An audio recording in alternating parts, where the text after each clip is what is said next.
Come on now, miss. Let's keep moving.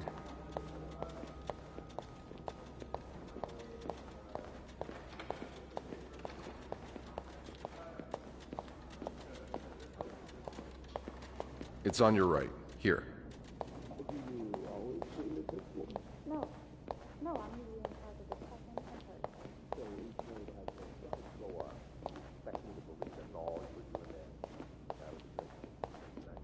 Here we are.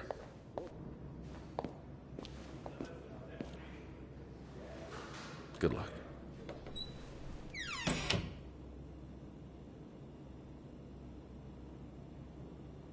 She's all yours, sir. Sophie Roy, I'm Detective Maurice Tremblay. Let's see. 21 years old, working at the Clarendon for over a year. Husband? I'm sorry? Are you married? No, not yet. I live with my mother. She's sick, so I have to take care of her. No father? No. It's always just been me and my mom. All right, Miss Roy. I need you to tell me everything that happened, starting with this morning. Au parc La Fontaine, les filles s'en vont et s'y promènent au bras des garçons. Tu les entraînes au cœur des buissons où elles étrennent l'amour en saison. Tu les enchaînes dans un tourbillon de vrais poèmes, car dans les frissons naissent toujours les plus belles chansons d'amour. Au clair de la fontaine, j'ai vu dans tes yeux mille couleurs. Quand la claire fontaine s'amusait au jeu de nos deux cœurs. Vacuuming's done. Now just a bit of tidying up, and I can go on break. Longtemps de ce vieux parc, la fontaine, tu dans tes grands yeux, filais de joie. La plus belle chanson d'amour. De ce printemps qui fit fleurir tous nos 16 ans. I'm guessing you've seen better days, but you're obviously still important to someone. Souviens-tu de cet émoi naissant dans nos âmes ingénues? Au parc La Fontaine, comme il faisait bon, lorsqu'en nous-mêmes naissait la chanson. Nothing like a well-made Dans bed. le vieux buisson, comme aux anciennes saisons. Good Dans enough. le tourbillon de vrais poèmes, car dans ces frissons naissent les plus belles chansons d'amour. La vie qui traîne sous les vieux rameaux du temps passé. Only menswear. Are you in town for a business trip, maybe? That's a lot of money to owe. Just what did you get yourself involved in?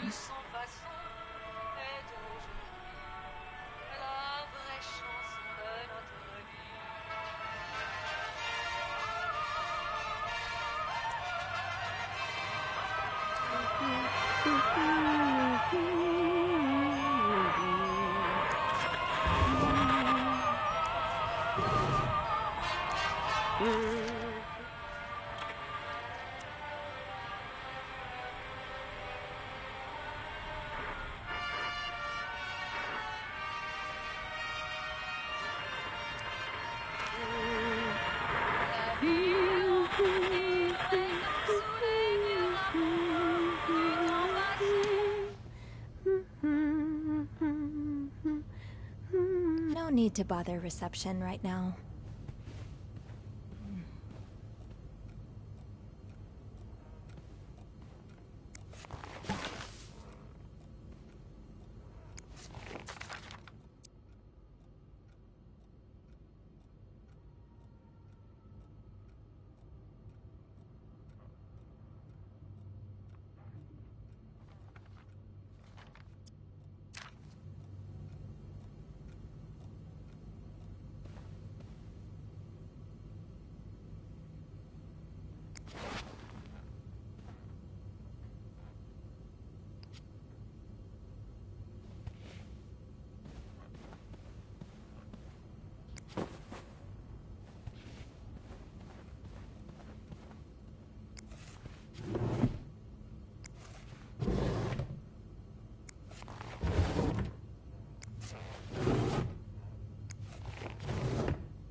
You brought your own mug?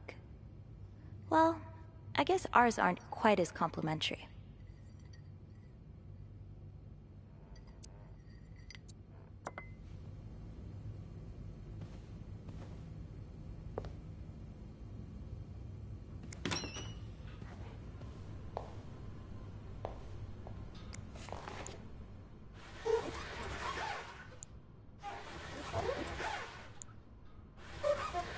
And voila. Good as new.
About that nut house they want to build next door?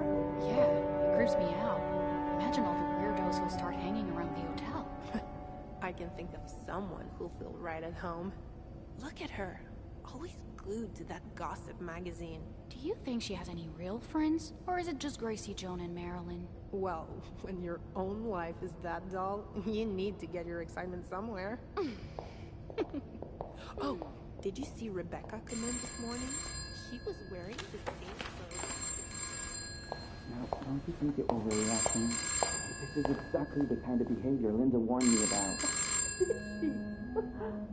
She's doing everything she can to break us apart. Sophie speaking. Hey, it's Beth. Do you think you could come up real quick? Sure. I'll be right there. You're right, you shouldn't. Now I realize I've been blind. I was so in love with things that I couldn't see. What? I couldn't see.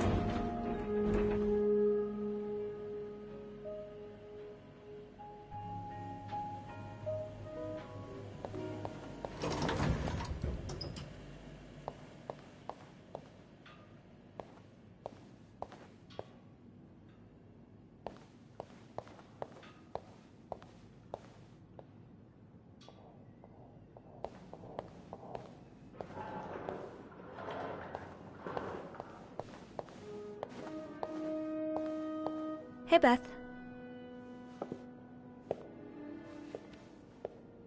Hey there. So, who's sleeping? Sleep... what? You were whispering just now on the phone, so I thought maybe Eugene or Bobby were napping in the break room again. Oh, yeah, no. It's Jacques and Wendy. They were, in the middle of something.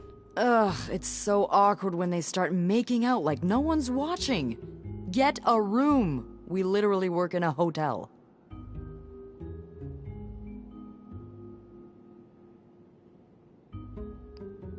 You said you needed me? Oh, straight to business then. Sorry, it's just a busy day. I get it. It's been non-stop for me this morning too.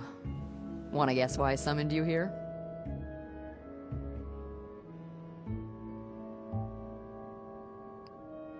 I'm guessing there's something I have to clean? Obviously. But what is it? Did a kid throw up again? God, no. Did that happen recently? Yeah, last week. I can still smell it. Feel it, too.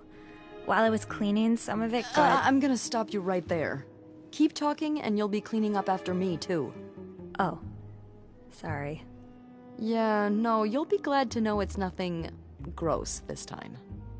A nice gentleman decided it was time to redesign the lobby and helped us by knocking over that vase on his way out of the hotel. That's it?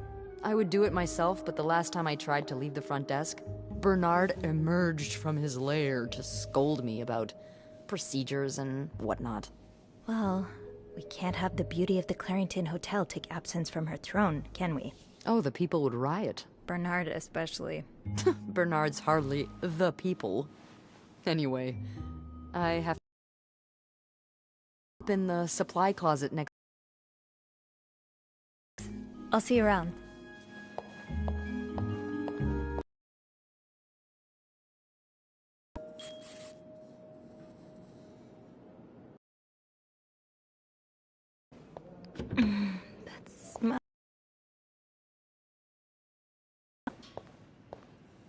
Linda, Wendy's great at her job. Guests absolutely love her and... Not just guests, apparently. Oh, God damn it, Linda! I only like her because guests like her. Making sure guests are happy is my job, after all. You don't seem to care whether I'm happy. Listen, if Wendy wasn't doing her job, that'd be another story, but I can't just fire her without good reason. What if she stirred up trouble among the staff? Would that be a good reason? Curiosity killed the cat. Oh, Andrew, hi. I'm sorry, I was just... Spying on our manager? No, I heard something, and I... Hey. It's okay, I'm just pulling your leg. I'm sorry I scared you. I'm not used to having people around me while I work. Yeah, you're always working alone up there, aren't you? I actually think it's the first time I've seen you down in the lobby. Don't tell me you've been sent to clean up after the Valentine's Day ball.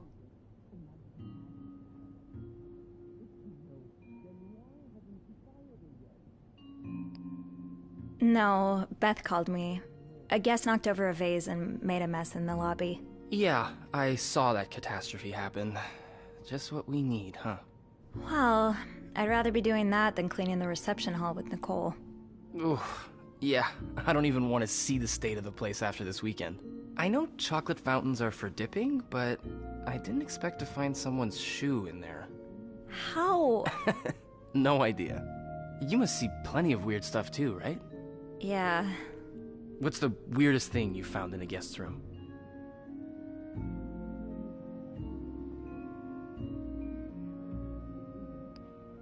Well, there was this lady who had a love letter addressed to someone I know.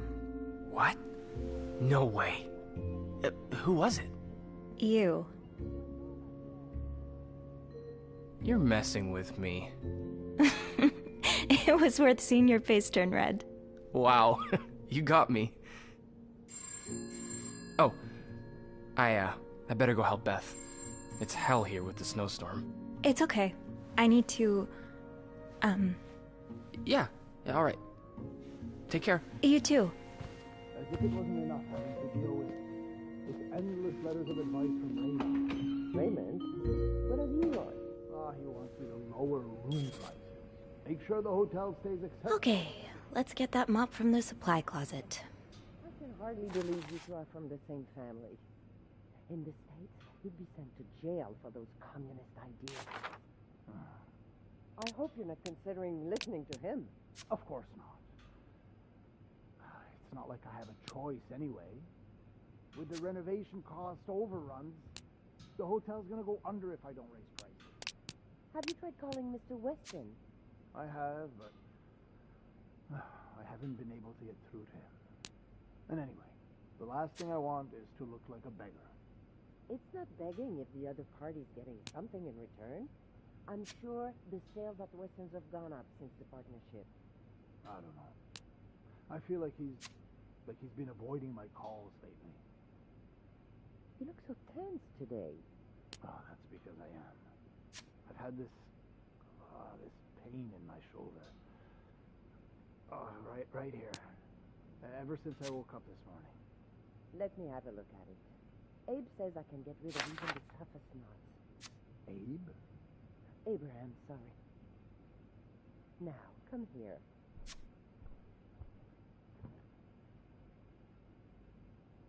Is that good? A bit lower. Here? Oh, yes, right there. Oh, that's good. Oh.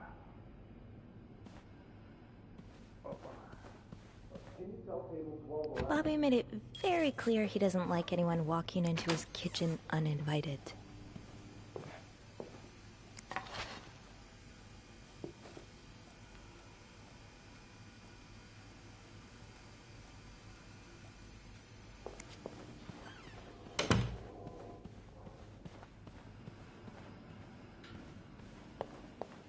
I'm really sorry about that. I'll have a word with our kitchen staff to make sure it doesn't happen again. Linda's been putting these everywhere lately. It's weird that Bernard allows it. Sounds a bit excessive, don't you think? Of course, of course. We're all grateful that your employer chose the Clarington for his stay, but... Alright, yes. I'll speak to my manager and see what we can do. Was there anything...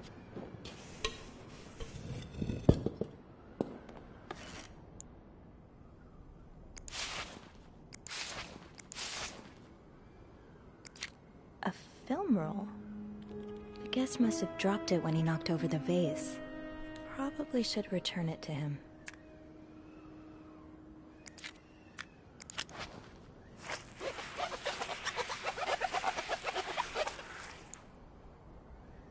Ew. I better throw that away.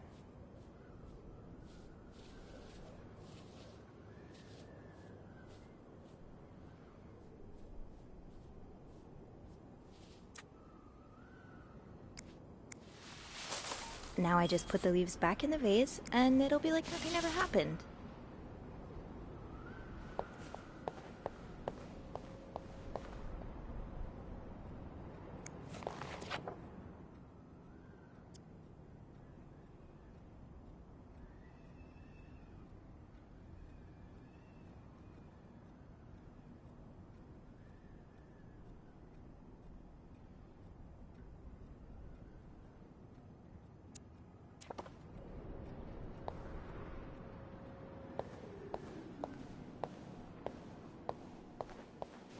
I understand, Mr. Ramsey. I wish I could make the snowstorm disappear. I really do, but sadly that's not within my power. Beth, who knocked over that vase? Mr. Spade. Mr. Spade? Well, I can check with the airport and let you know when flights resume. Until then... Yes, I know. You've said that already. But... no, that's very unlikely. Well... So, which room are you staying in, Mr. Spade? Thrilled to talk to you.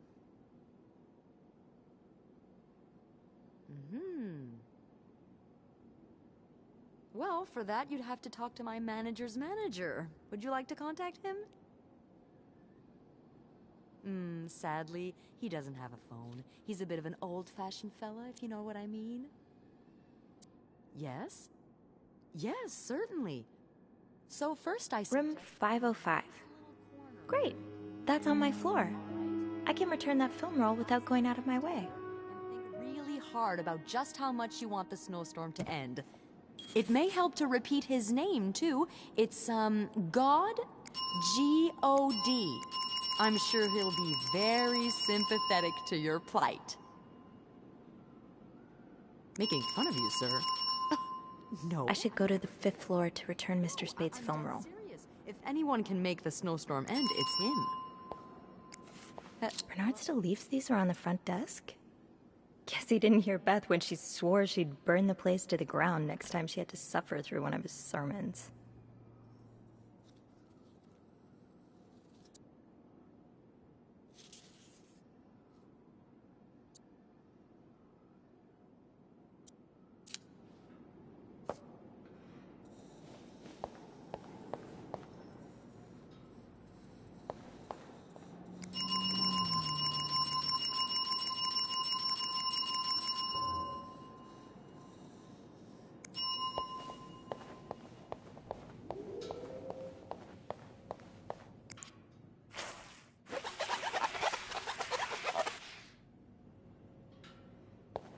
This leak really needs to be fixed. I hope the weather doesn't make it worse. Now's not the time to pick up smoking, Sophie. Tempting, but every penny adds up, Sophie.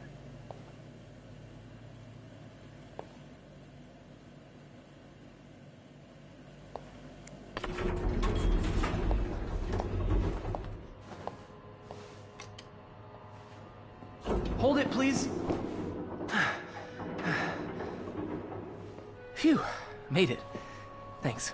You're welcome. Was it you who cleaned the puddle by the restrooms? Was I not supposed to? Well, Eugene asked us not to touch anything until he's repaired the leak, but it's probably safer this way. Someone could have slipped on it. Which floor? Oh, 6th. Thanks. What's the big rush? I need to bring this to our VIP guest, the one who rented the entire floor. Oh!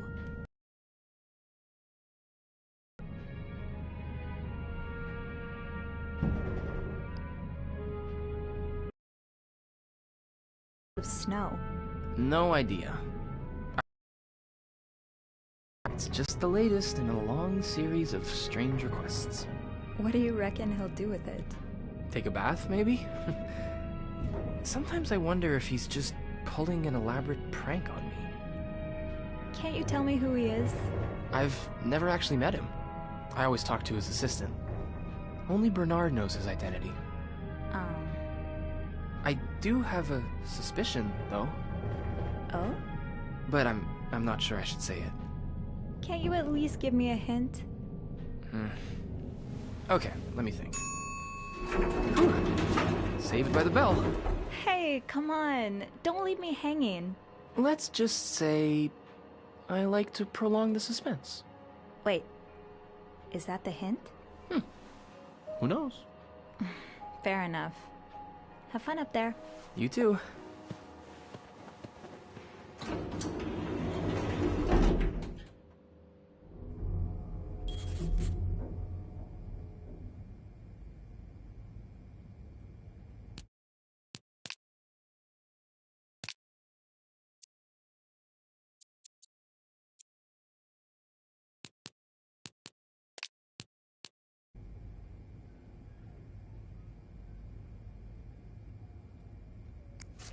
This must have been so much fun.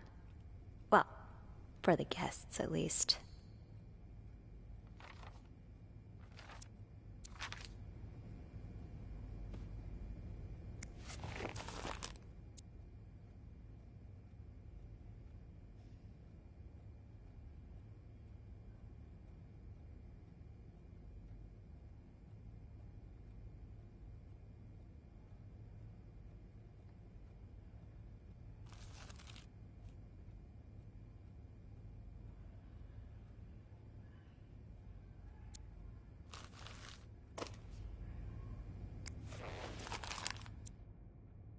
I'm not sure how the children are affected by what goes on at a bar on a Friday night. But I'm no lieutenant, so...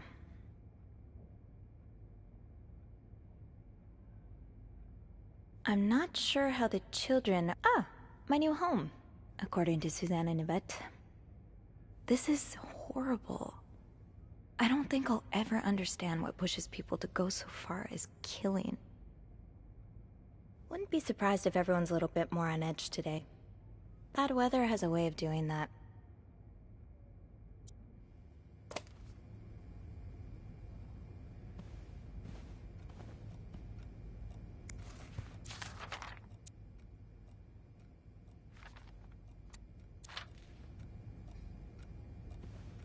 I should return Mr. Spade's film roll. Room 505 is on my list anyway.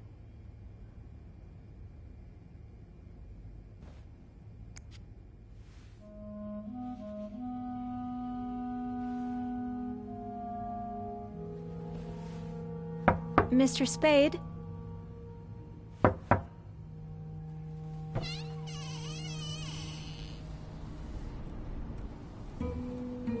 Mr. Spade?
I should bring that back to my cart.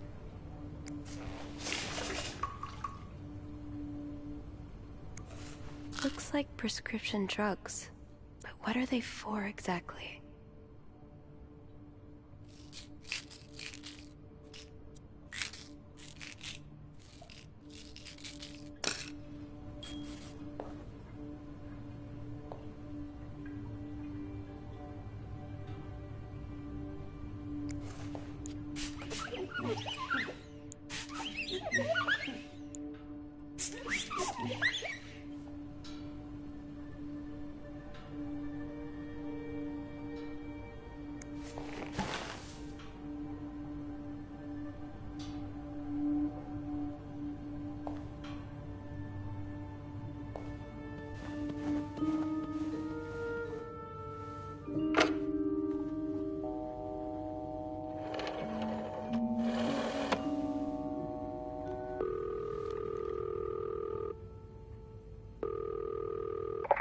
Clarington Hotel reception desk, Beth speaking.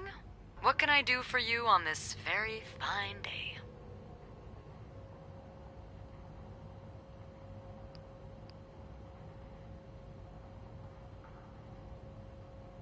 Beth, it's Sophie. Can I speak to Andrew, please? Yeah. Hold on. Andrew? Andrew? I'm here. Clarington Hotel reception desk. Andrew speaking. Hey, are you okay? Hey, Sophie. Yeah, it's just... my trip to the 6th floor took longer than expected. Oh, I'm sorry to add to your plate, but I really need your help. Sure. What's up? I think Mr. Spade's stalking me while I work. Mr. Spade? Why would he...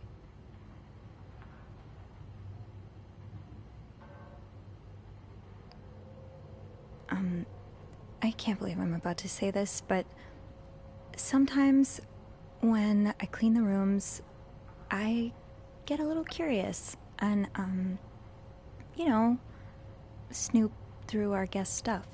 Oh. And Mr. Spade caught you in the act? Yes. He took pictures of me. I found them hanging over the bathtub. He set up a kind of dark room. I think we should call the police. Whoa, slow down a minute. But... Sophie, there are pictures of you invading our guests' privacy. But I didn't steal anything. I was just snooping, I swear. I believe you. But others might not. With those pictures, it could really blow up in your face if a guest were to complain about missing items.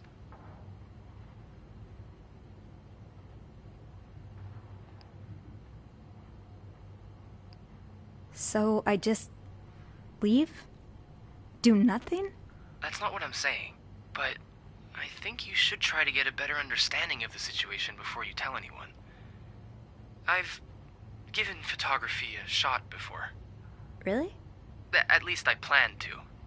Did a whole lot of reading. Didn't quite get to the doing part. Anyway, the point is that dark rooms like that take a lot of time and effort to set up. Seems unlikely he went through all this trouble just for a few pictures. I'd bet there are more of them, somewhere.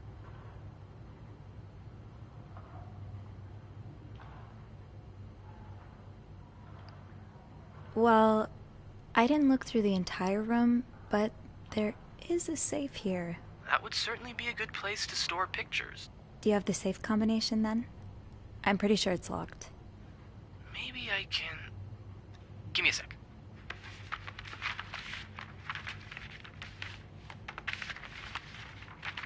Shoot. What? Bad news is, I can't find the combination list. Good news is, we can probably do without it. Most guests write their code down to make sure they don't forget it. So, say you wanted to look for it, I could keep an eye out and call you if I see our mysterious photographer return. Okay. Yeah. Thank you.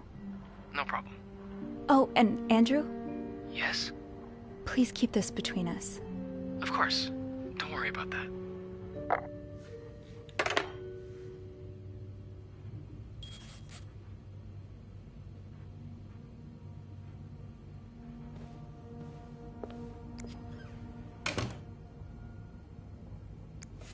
Did you intend for me to discover your little dark room? Or did this just fall down? No combination, no entry.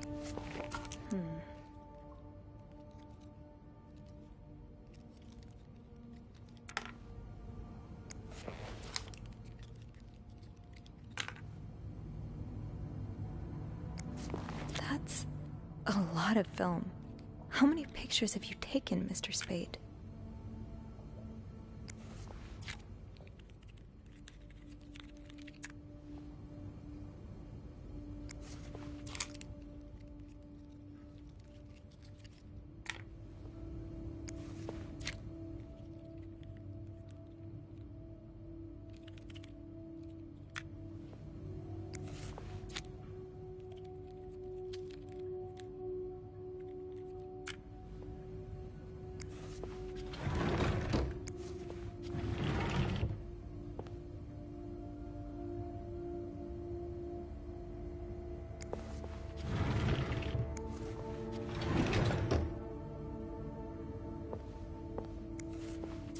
I'd forget my own head if I didn't write everything down. I guess we have that in common.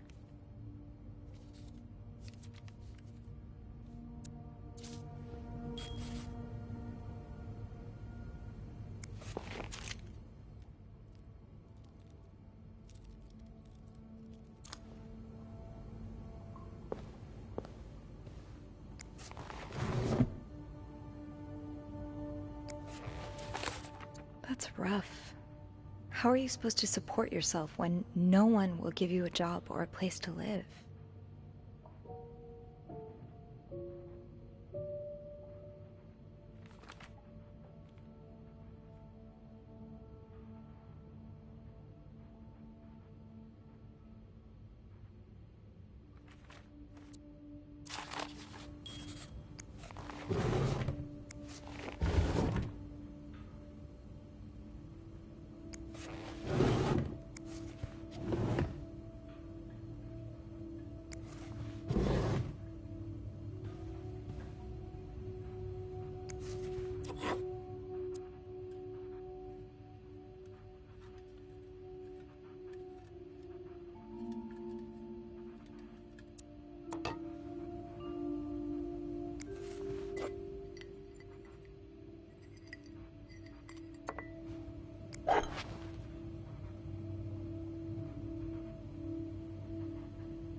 You're pawning off your possessions?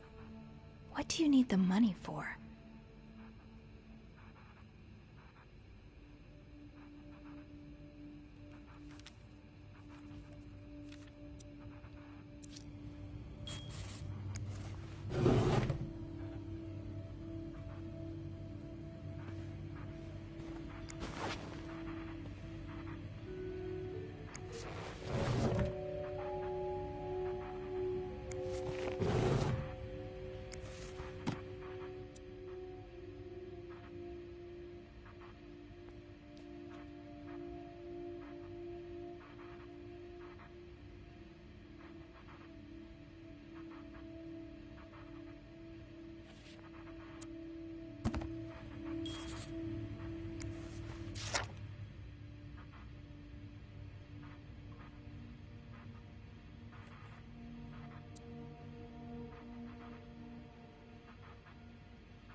One more pillow, then you're good. Locked. There has to be a key somewhere.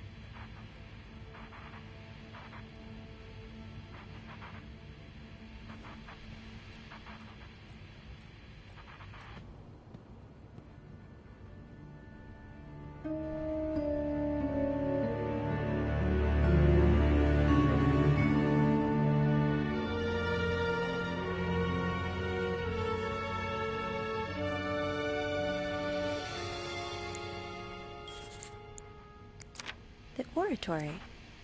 I just went there for the first time and... God, it's been years, hasn't it?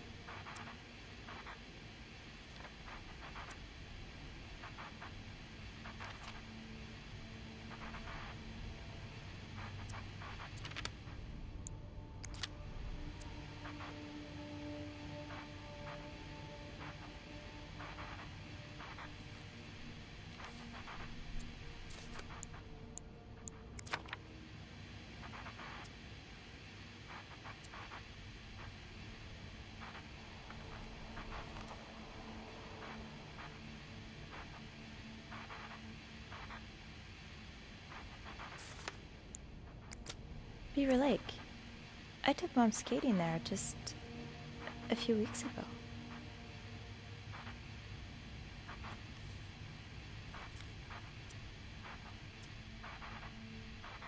These look like numbers. Sort of. These look like numbers. Sort of.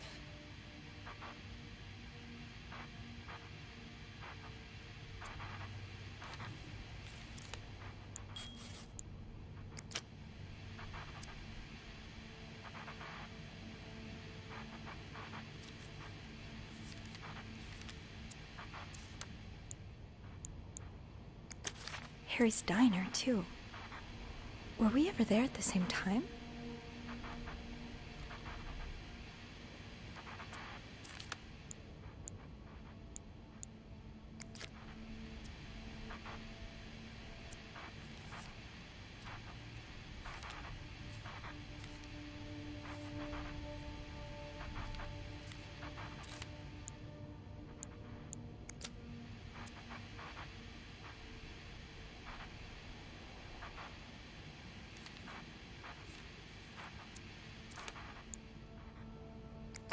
This was the sale where I found that winter jacket that Mom loves.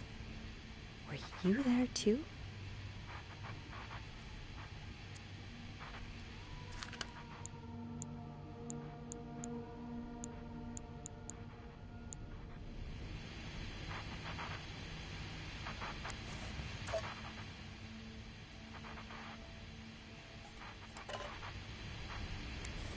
One man's trash is another maid's trash.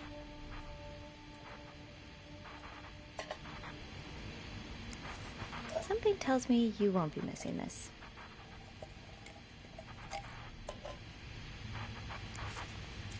Is this a floor of the Clarington?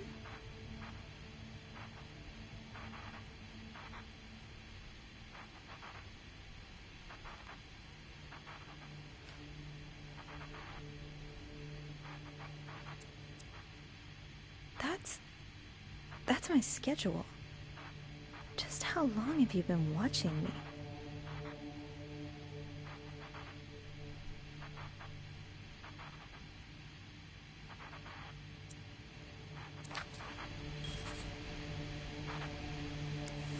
Morgan. Is that your real name? Why did you check in under Mr. Spade?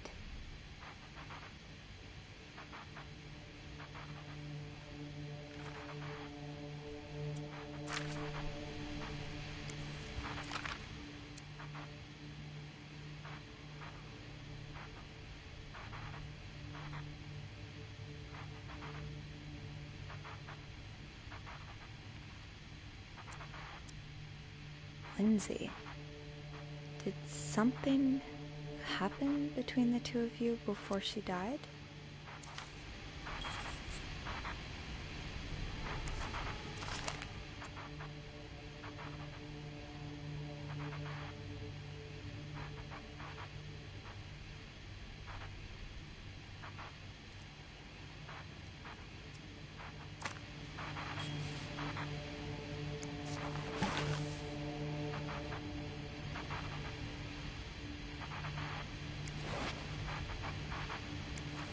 Oh.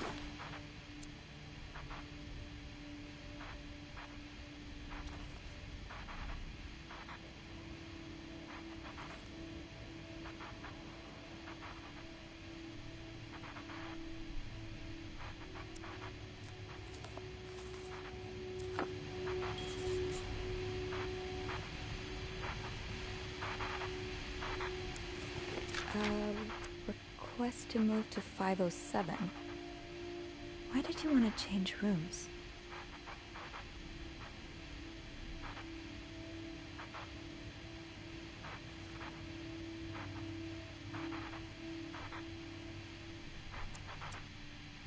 Could that be a reminder for the safe combination?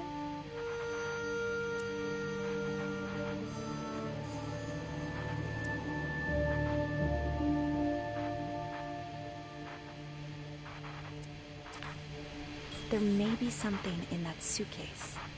If only I could find the key.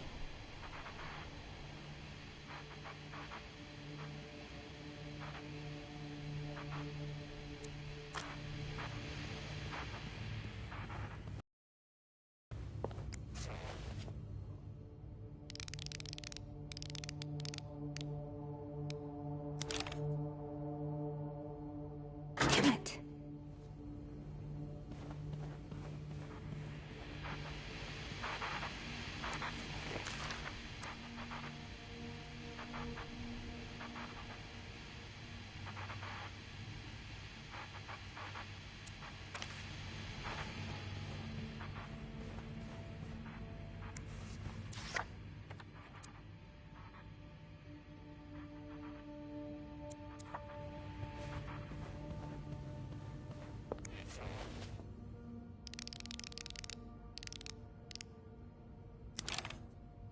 Come on, Sophie.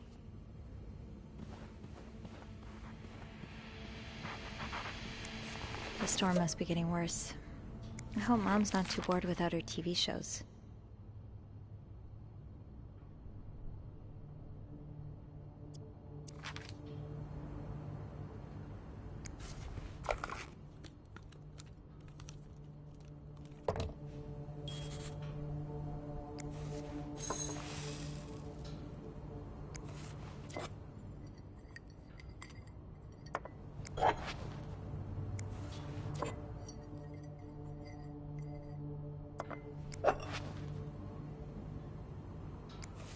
What do we have here?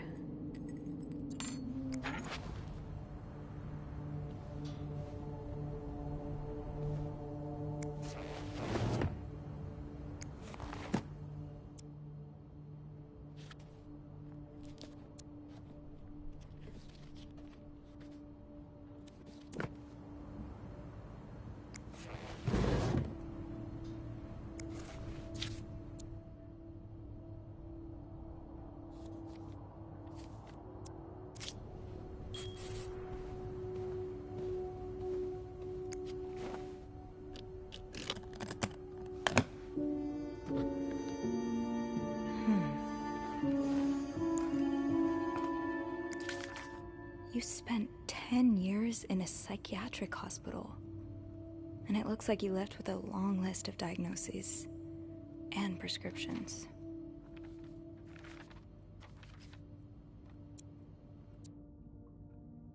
Date of discharge, 1957. 57.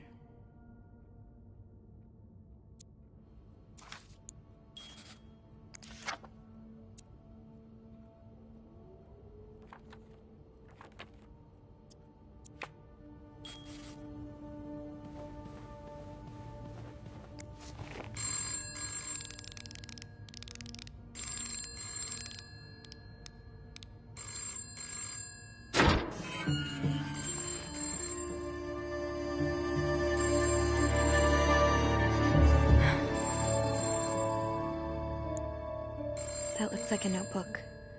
Maybe I'll find some answers in there. That looks like a notebook. Maybe I'll find some answers in there.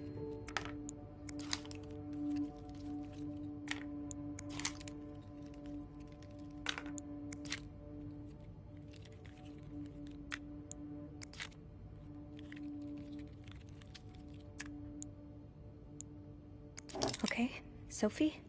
You should probably put this down. Now.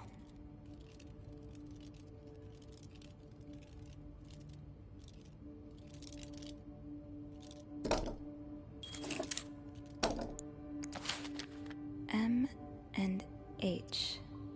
M and H. Who are they? Are they guests here?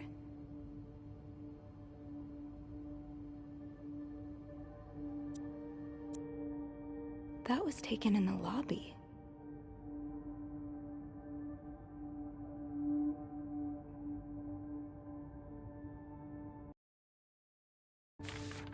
You're going through their trash? You really want to find out what M and H are up to, don't you?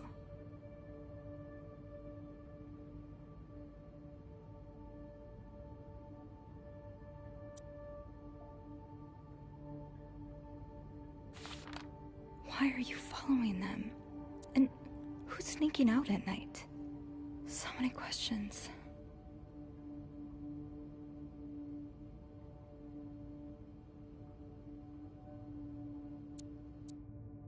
This looks like Beaver Lake.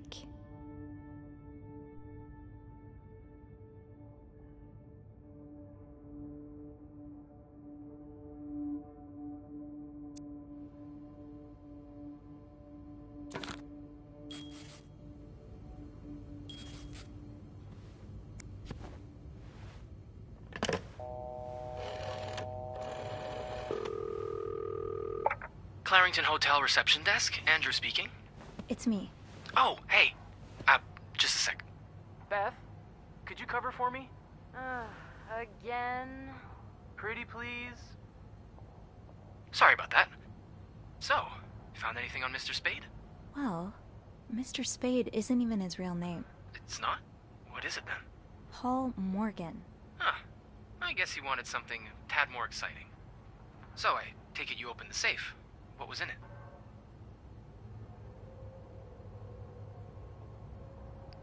A journal. Oh? Does it say why he's stalking you? No, but it seems he's stalking 2 other people as well. 2 other staff members? Who is it? No, they're guests. I don't know their names, though.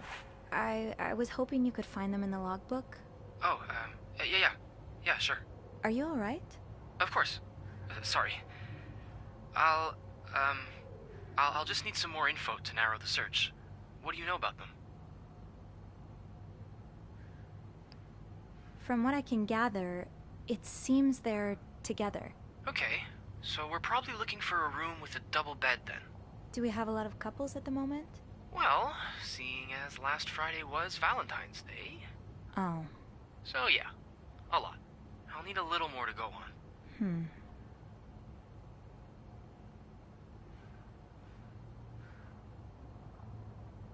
Mr. Morgan refers to them as H and M. It could be initials, or maybe, I don't know, husband and mistress? Oh, I hadn't thought of that. Yeah. Wait a minute. There's a couple staying in room 509. Hector and Marcella Cruz. Hector and Marcella. H and M. My thoughts exactly.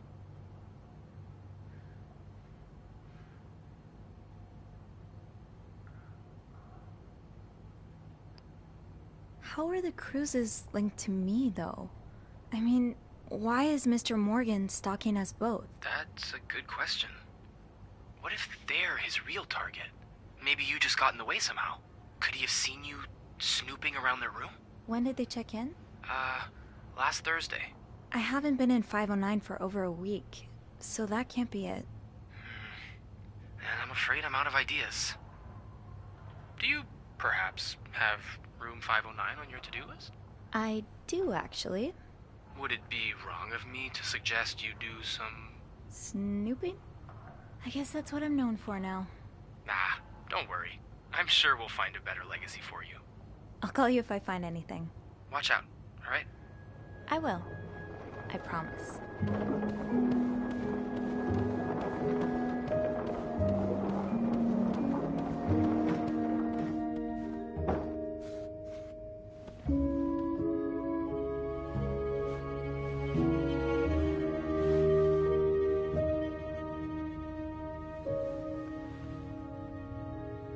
I must have forgotten my keys in the break room again.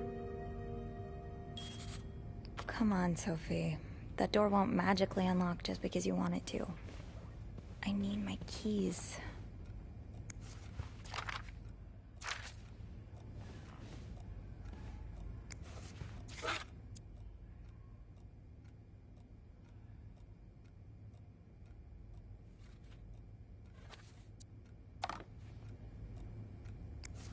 Does carrying this everywhere really make us better maids?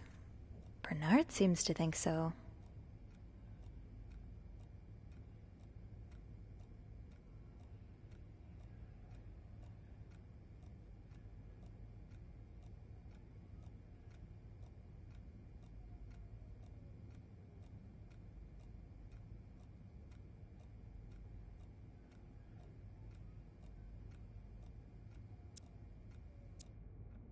Being invisible has always come easy to me. Maybe too easy. Everything must disappear. Makes us sound like magicians. Telling apart the treasure from the trash can be tricky sometimes.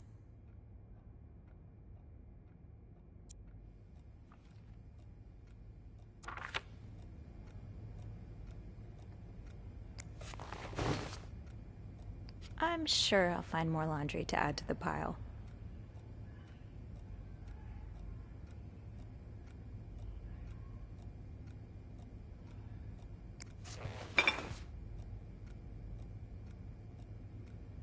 Let's put those on the bathroom shelf.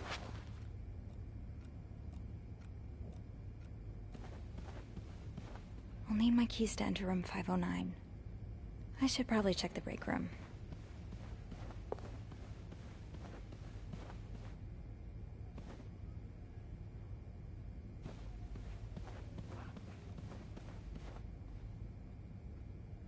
Maybe I shouldn't wander around with my pockets full. Is there anything I can put down?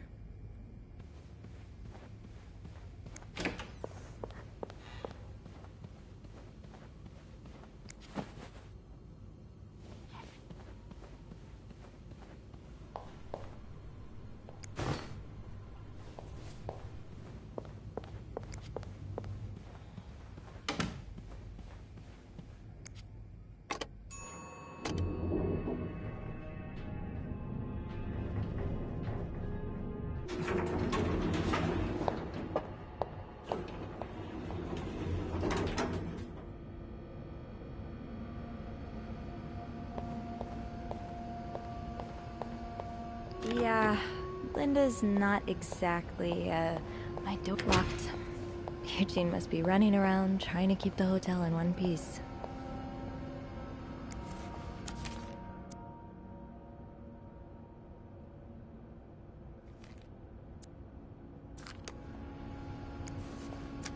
If there's anyone to be in a book club with, it'd be Andrew. Maybe I should join this.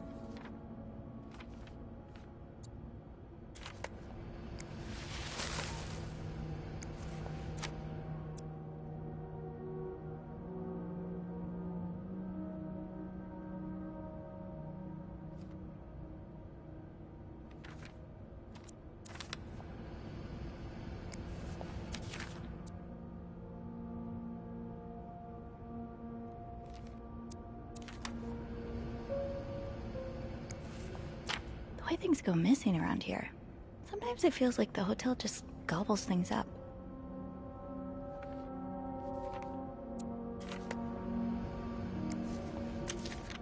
Huh, Carol seems sweet.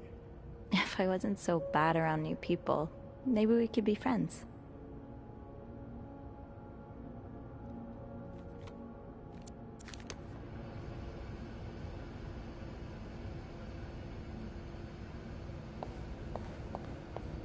It's locked. Fine. Key people don't usually leave these unlocked.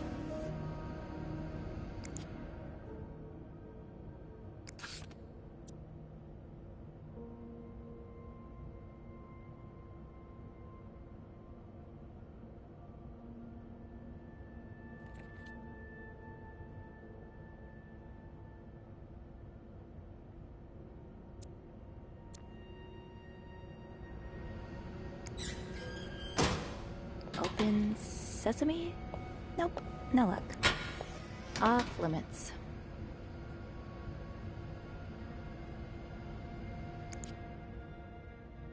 The way they look at each other, you can tell it's the real deal.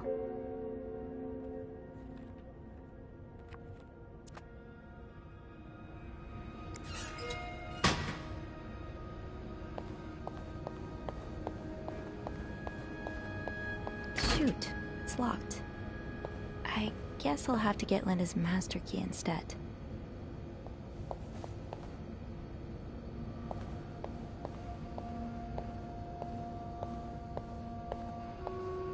Did I remember to punch in this morning?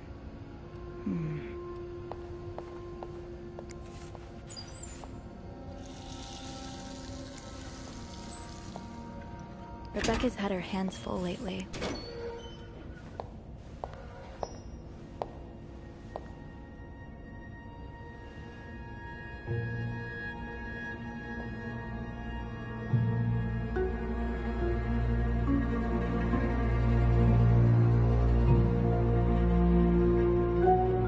Hypocrite bitch. What did Linda do? And to whom?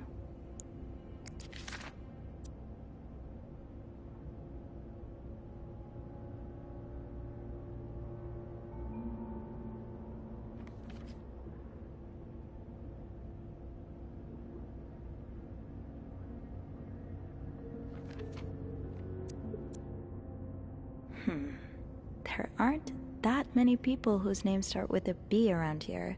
Oh, Linda. What would your husband think of all this?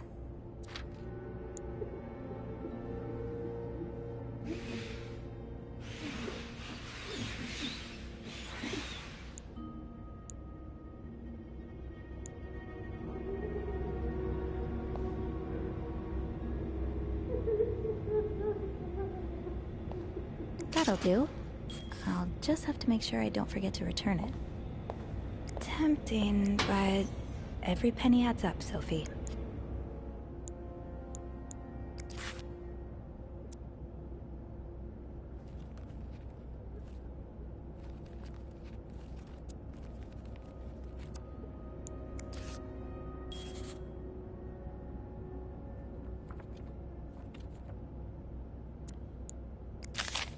Yvette's and Susan's favorite activity, talking behind other people's backs.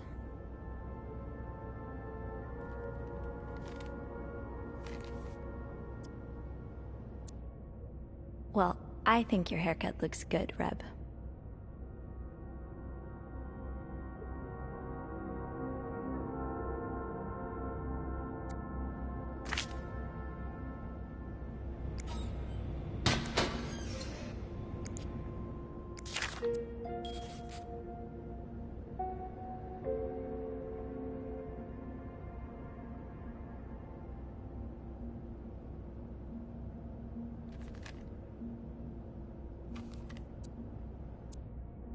What could I say? It was a very nice mixer. From best friends to this, they've really burnt that bridge to a crisp.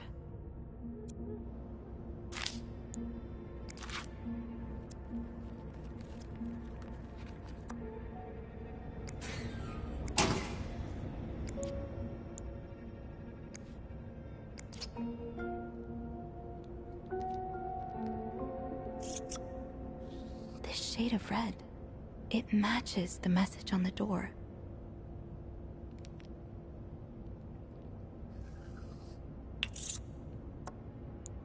This goes beyond constructive criticism.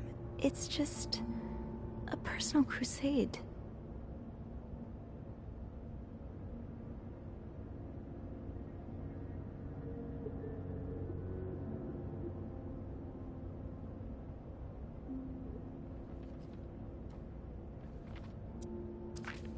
I don't want to think of what could happen to Wendy if someone found these. Should I? It's locked.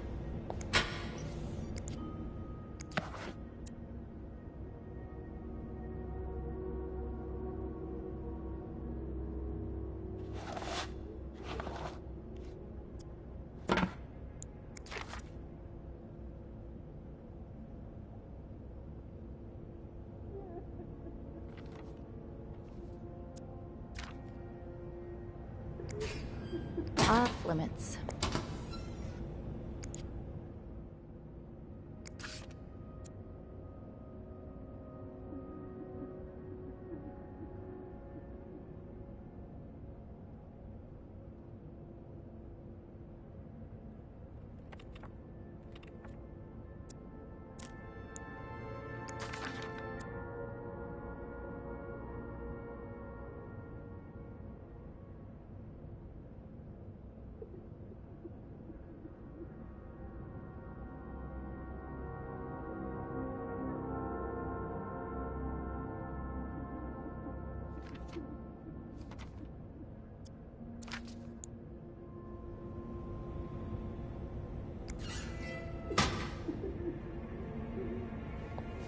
It's locked. Fine.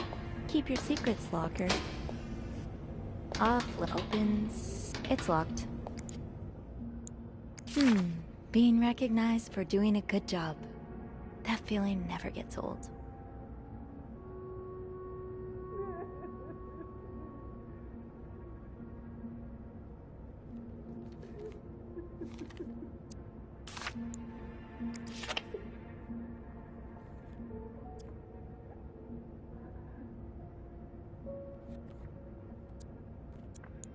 Haven't gotten any tips so far today.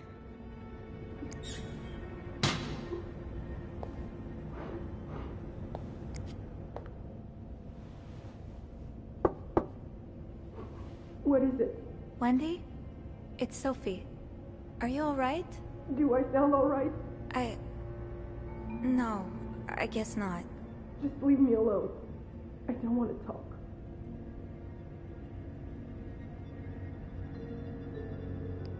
I was in the break room earlier, and, I couldn't help but overhear your argument with Jacques. I'm sorry he let Linda get to his head. He should be trusting you, not her. Yeah, well... I know I wouldn't be your first pick, but I'm here if you need to talk. Maybe later. I just can't talk about it. I can't talk about it right now. I'm sorry I was rude. It's okay. Sophie? Yeah? Thank you.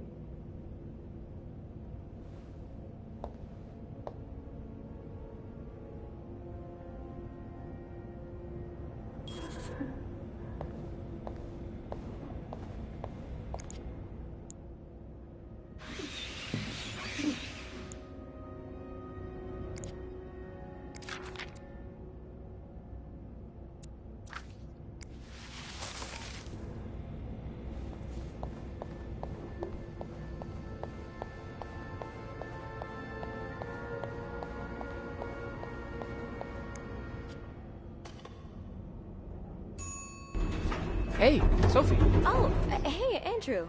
On break already? No, not yet. I have to deliver something to our VIP guest. Again? Yeah, the requests just keep on coming. What about you? Aren't you supposed to be in 509? I'm heading up now. I just had to grab Linda's master key before I could continue our investigation. Ah, gotcha. What a day, huh? Tending to an eccentric VIP guest, discovering, well, what you discovered in 505. Pretty exciting as far as a workday at the Clarington goes. Yeah, that's definitely one way to put it. That's not all, though.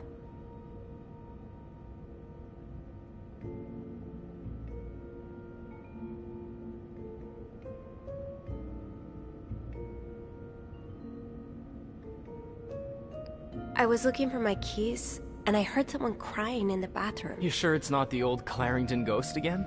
No, it's Wendy. She's pretty upset. What happened? I think Linda got to Jacques' head, and Wendy hit back by writing hypocrite bitch on her door. Oof. I mean, this was bound to happen. You'd have to be living under a rock to miss how Linda's been treating her lately.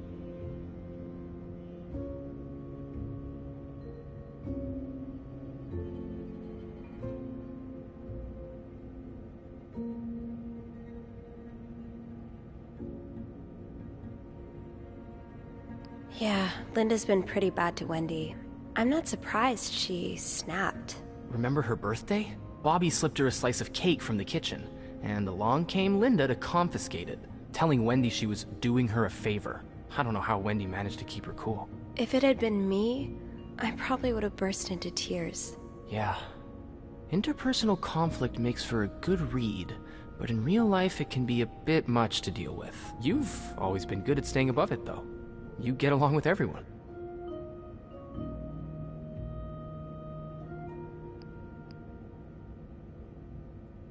Oh, thank you. Of course. Well, it was nice to chat. Don't let me keep you, though. I have to head to maintenance anyway. Maybe Eugene can help me find the product our guest of honor is looking for. Yeah, we both got a lot on our plates today. I'll be ready and waiting for your updates on H&M. Take care. You too.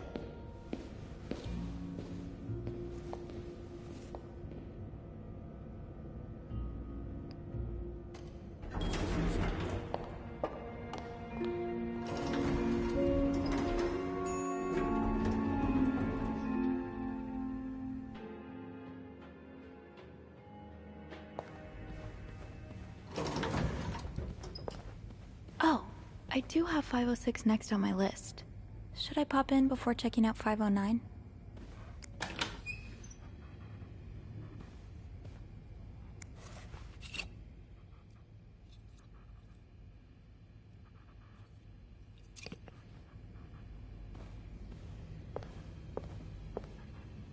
Oh boy, someone's been living it up.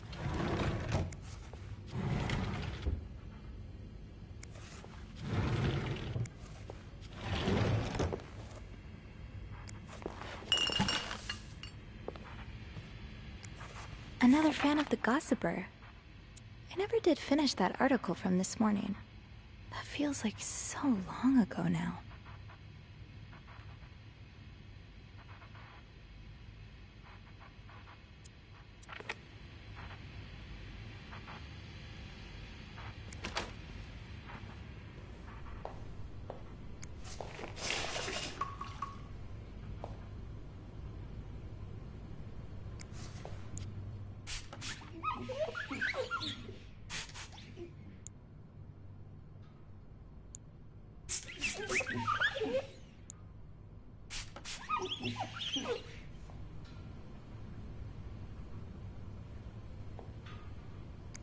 Could this be the shoe from the chocolate fountain?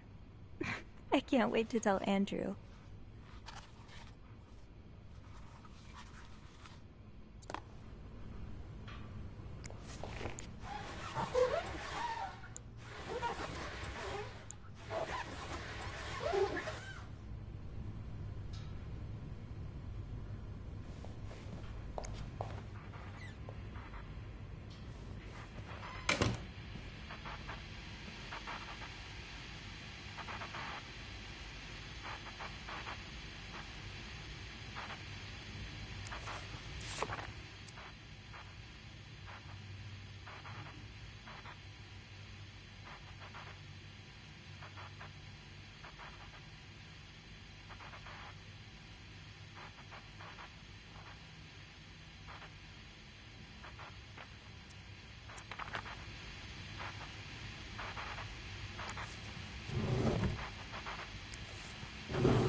Not exactly a cherished gift, if you just left it behind like this.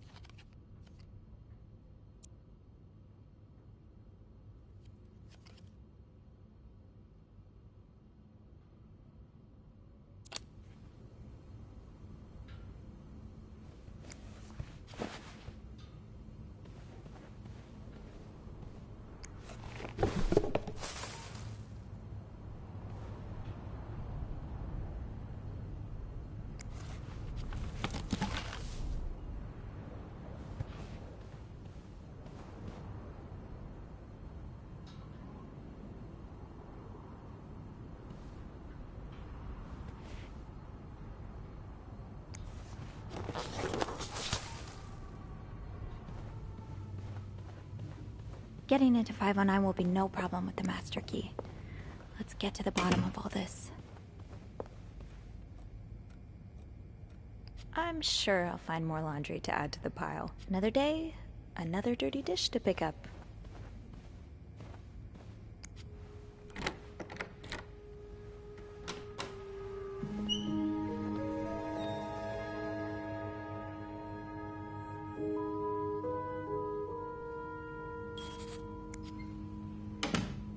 Looks like someone had quite the shopping spree. Looks like someone had quite the shopping spree. More work for poor Rebecca. Hang in there, Reb.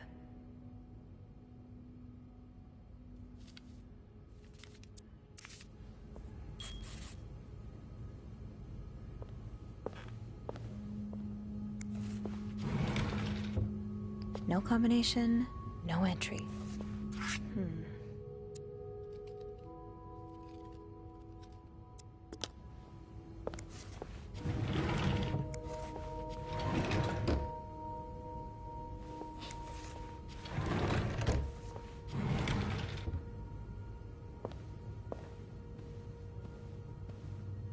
I'll hold off on throwing this out just yet. The food's practically untouched. What were you apologizing for? And were you forgiven?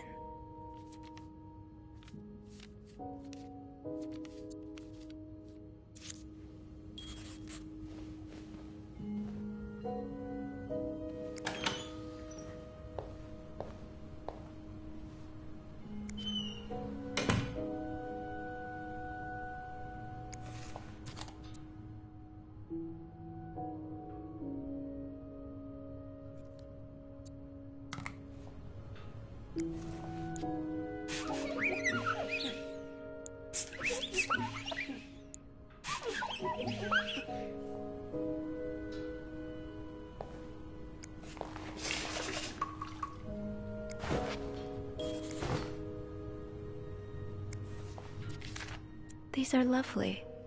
I wish you'd had more confidence in yourself.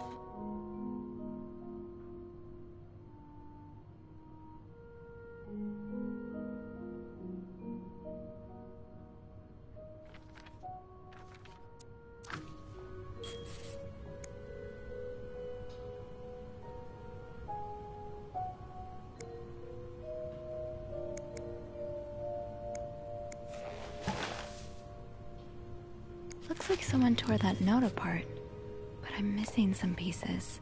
I can't make out what's written.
Someone's been sleeping here. I should leave it as it is. Hello?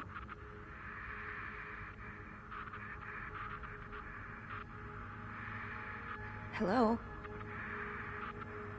Andrew? Is that you?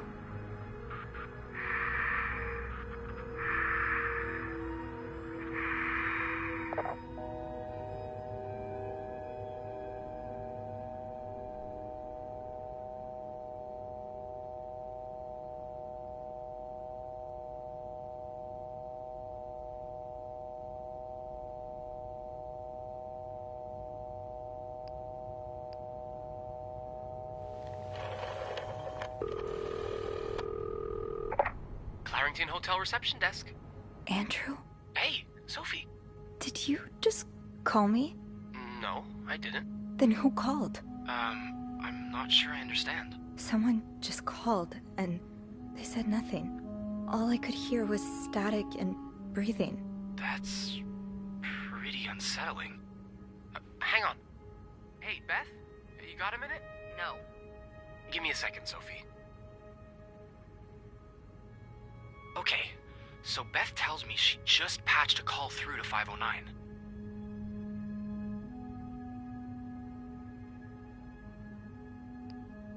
Did she recognize the caller's voice? Oh, do you think maybe it was Mr. Morgan? Yeah. Let me check. Okay, it was a male voice, but she's not sure whether it was Mr. Morgan's or not.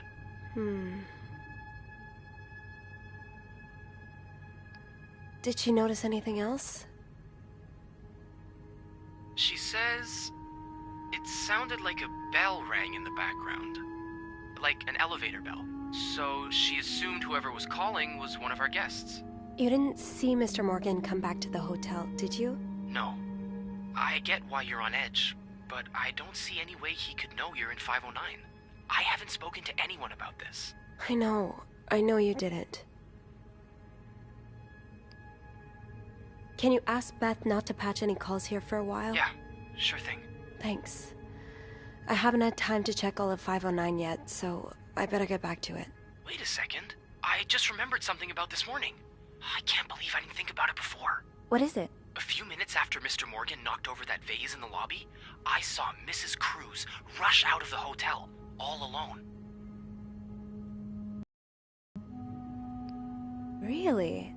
Do you know what time it was exactly? I think it was a minute or two after 10. What? I remember hearing a loud noise on the 5th floor right around that time. Like a door slamming really hard. You think it was her? Maybe. Did you notice anything weird about her? I don't know. She passed by the front desk so fast I barely had time to see her. Although... Yeah? I've always seen the Cruzes as a pair. I suppose it is a bit odd that she left without her husband. Maybe she was sneaking out. Or maybe she was following Mr. Morgan. Yeah. Hopefully I can make sense of all of this. I'm sure you can. Give me a call as soon as you've found something, okay? Okay. Thanks for the info.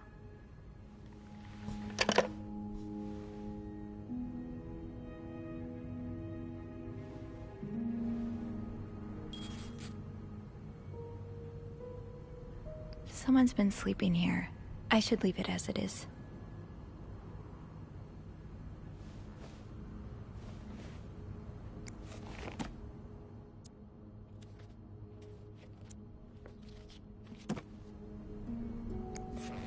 Wow. You look like a couple out of a magazine.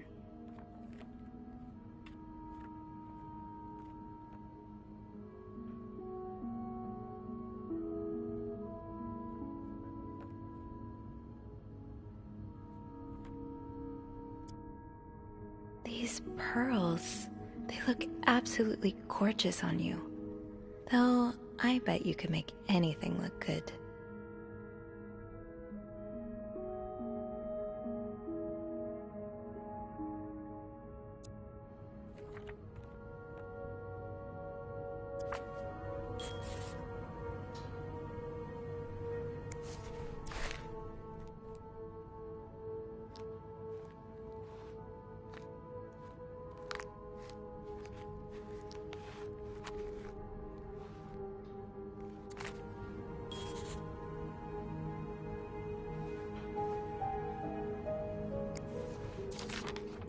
Person looking for you back in Texas, was he really just a coworker?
SW.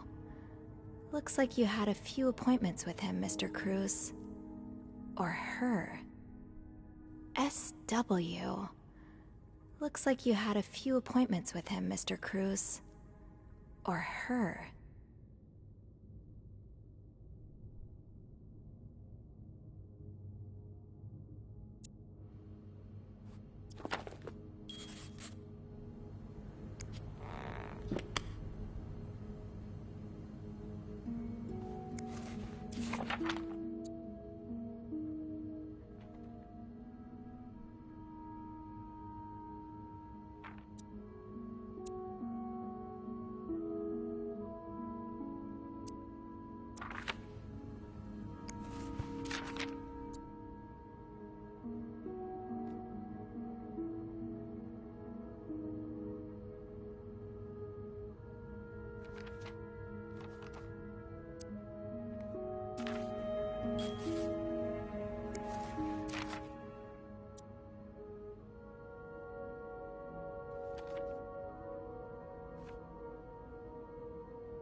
Cruz got her personal information stolen. Is Mr. Morgan behind it?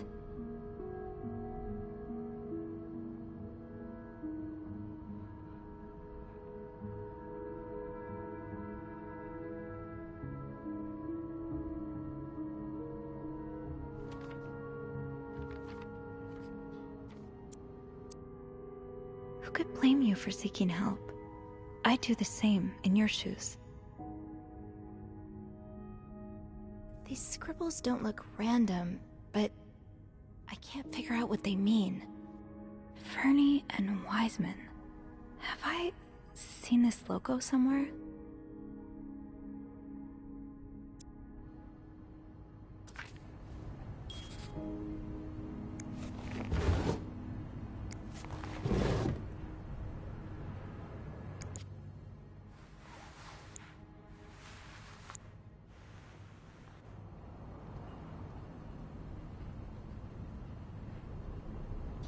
Locked. It looks like the code is made up of 4 letters.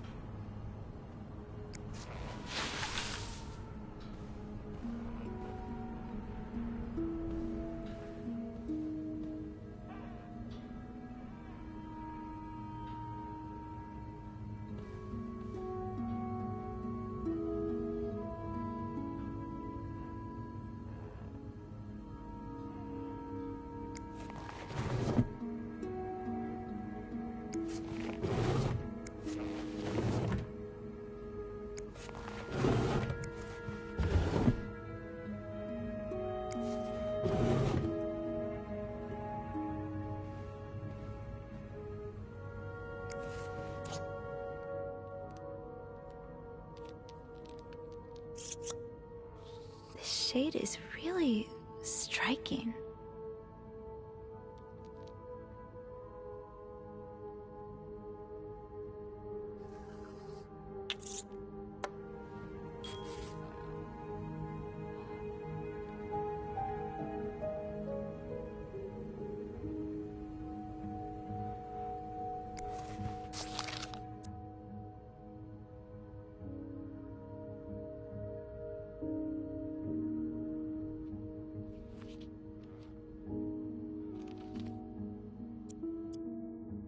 Whoever wrote this is as much a reader as they are a doodler.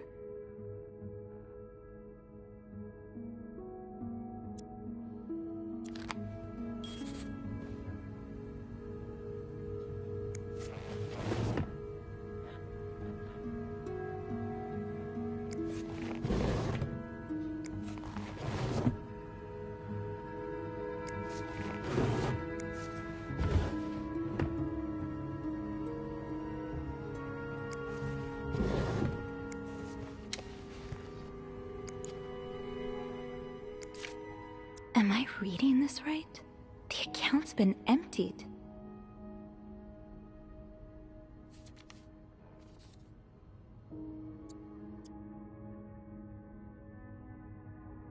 You don't see someone withdraw $5,000 every day. Just what could have made you empty out your entire bank account? So the account's in your name, and the statement's tucked away in your jewelry box. That's awfully secretive, Mrs. Cruz. These symbols, they look oddly familiar.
It's some kind of code.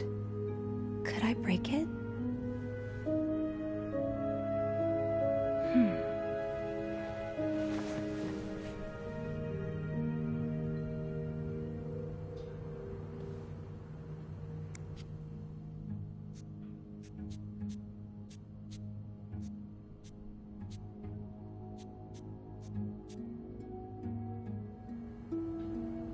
I should keep an eye out for those symbols.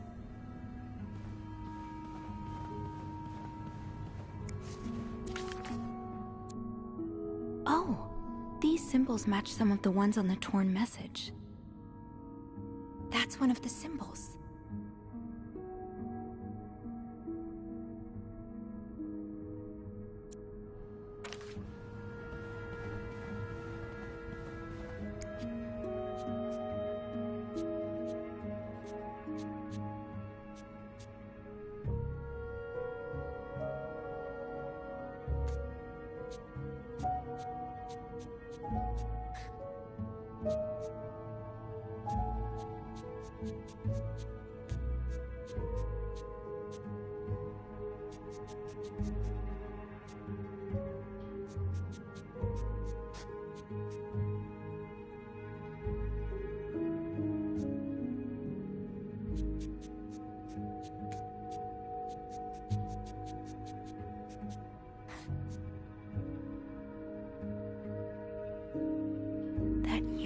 Mr. Morgan has on the wall of 505.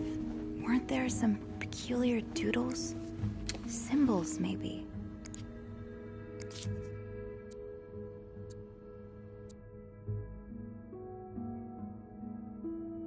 Aha! I'll have to remember these. Aha! I'll have to remember these. Aha! I'll have to remember these.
That yarn map Mr. Morgan has on the wall of 505. Weren't there some peculiar doodles? Symbols, maybe.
I will leave notes in the vent next to your room.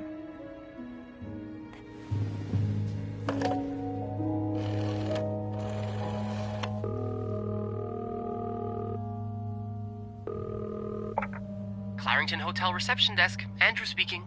Hey, Andrew. It's me. Sophie, did you uncover anything in 509? I did. I found a message written in strange symbols. A kind of secret code.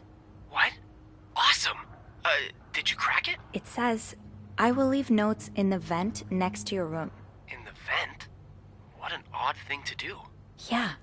And whoever the message was intended for went through a lot of trouble to hide it. It was torn in 12 pieces and scattered in 3 different trash cans.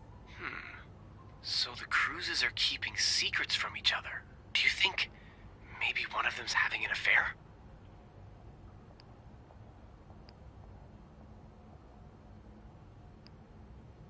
I don't know. It really looks like blackmail. Blackmail? What makes you say that? I found a bank statement belonging to Mrs. Cruz.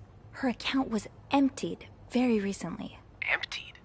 No one does that unless they're in trouble. Or traveling. What do you mean? Well, they're not home, so they do need their money handy. Trip can be pretty costly. It's weird, but it could be anything. Did you find something else to back your theory? I also found a letter from some sort of company, Fernie and Weissman. It mentions a security breach. Just the wife. It seems some of her private information was stolen by someone. Okay, it can't be a coincidence that she would withdraw all of her money right after a security breach. Whatever it is they found out, she was willing to pay them to keep quiet about it. Yeah, that's what I'm thinking. It could be blackmail for sure. Do you think Mr. Morgan's the blackmailer?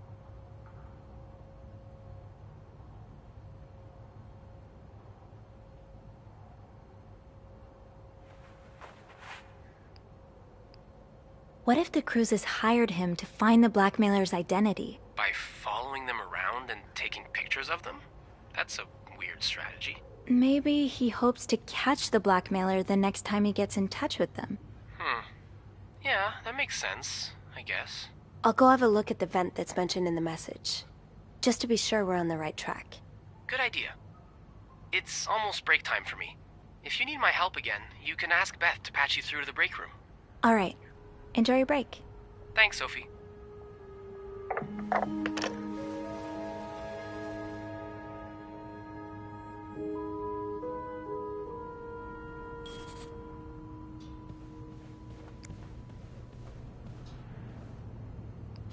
The message said, next to your room. So it has to be a vent in the corridor.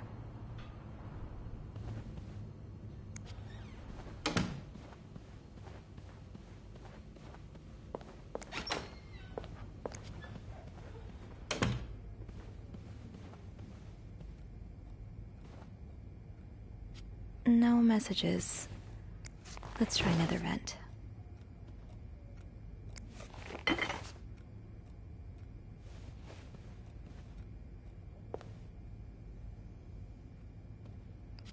I can't see anything in there.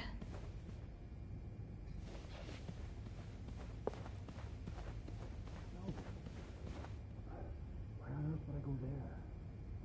Oh, never mind.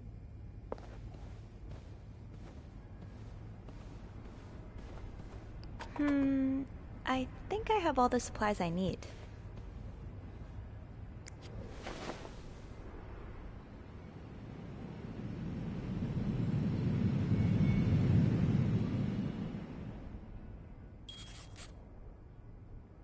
Can't open these without a screwdriver.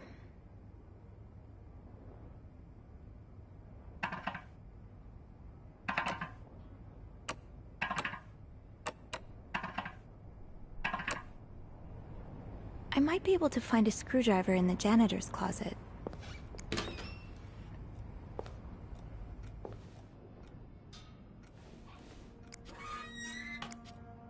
Shoot, no screwdriver. What's life without a little challenge? Wait, Sophie, you don't need these. Be careful. It's a slippery slope towards becoming a hoarder. Huh, this must be Eugene with his daughter. He looks like a caring father.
highest priority, huh?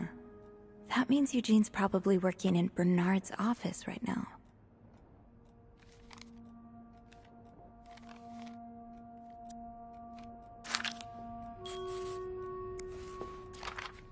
It sounds like Eugene asked Bernard to stop opposing the construction of the new psychiatric hospital.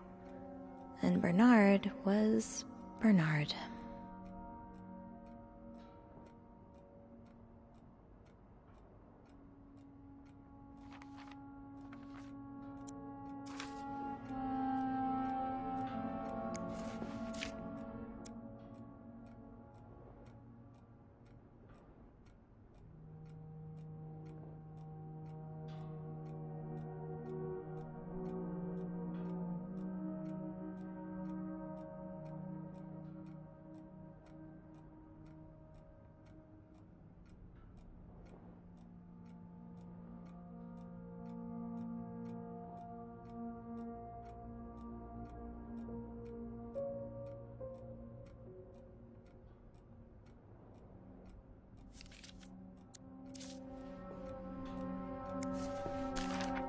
Oh, Eugene. I had no idea.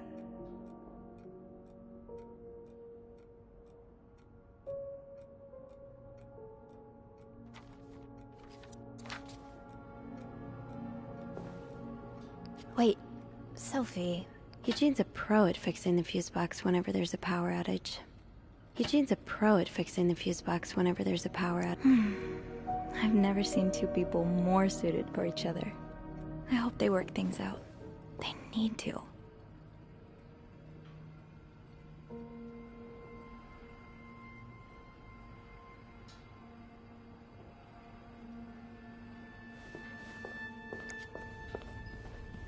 Eugene must be down in Bernard's office.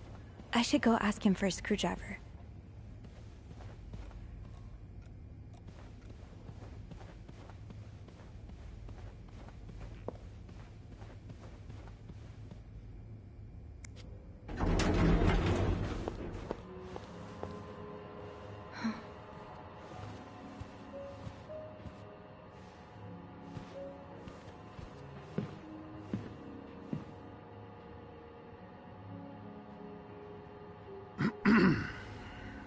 It's, Miss Belivet, isn't it? What? Oh, Roy. Oh, right.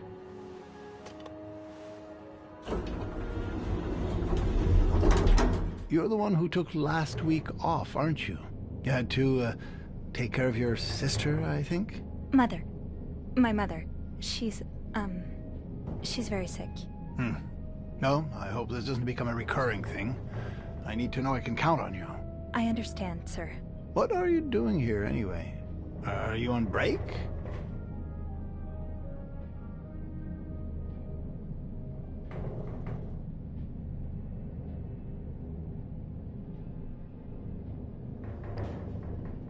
Yes, I am.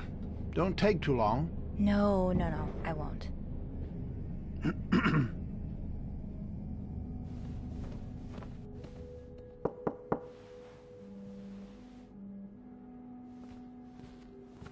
What's going on? Oh, Andrew. Oh, sorry. Seems I've made a habit of sneaking up on you today. Spying on Bernard again? No, I'm looking for a screwdriver. For the vent. Linda asked Eugene to fix Bernard's window. Ah, gotcha. Eugene? What the... maybe you should go have a look. You know what? I'll stand guard by the elevator and, holler if Bernard approaches. Okay, thanks. I'll be quick.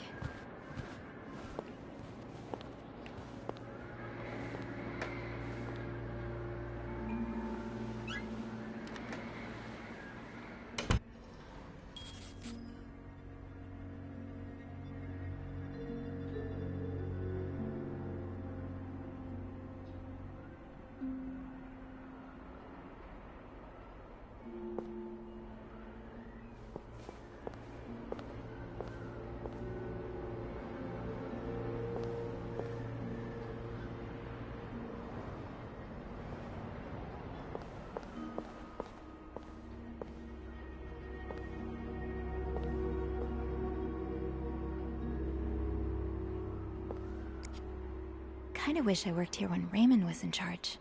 Sounds like the hotel was very different back then.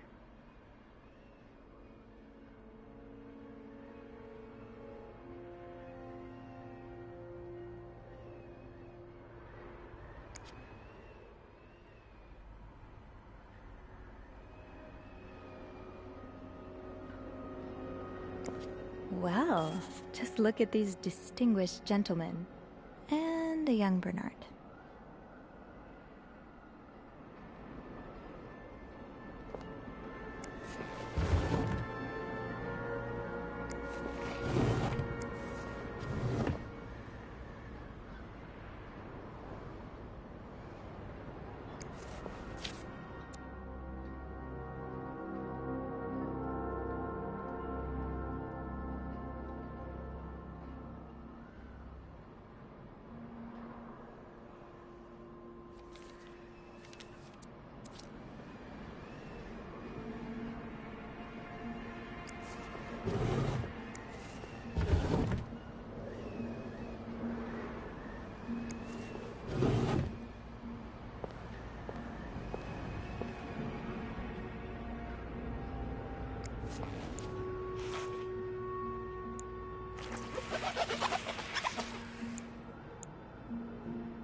Aha!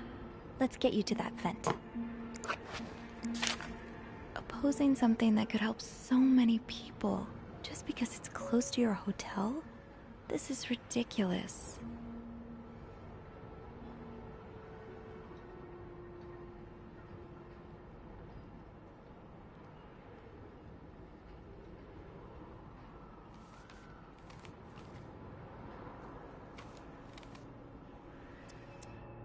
So, I take it the open window was not an accident.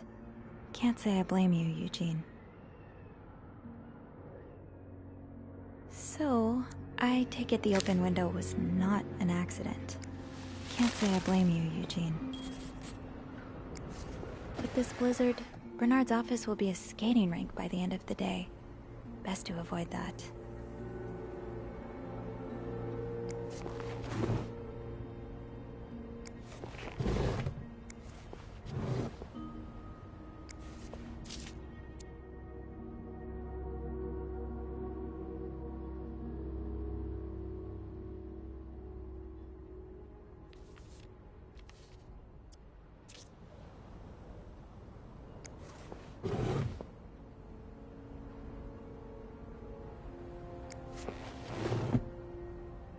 Ew. Is this Linda's?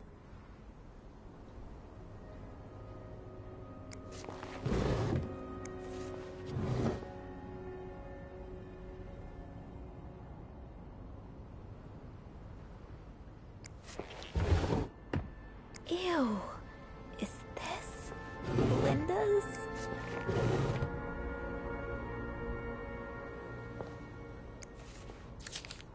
This does not look like a nice brotherly check-in.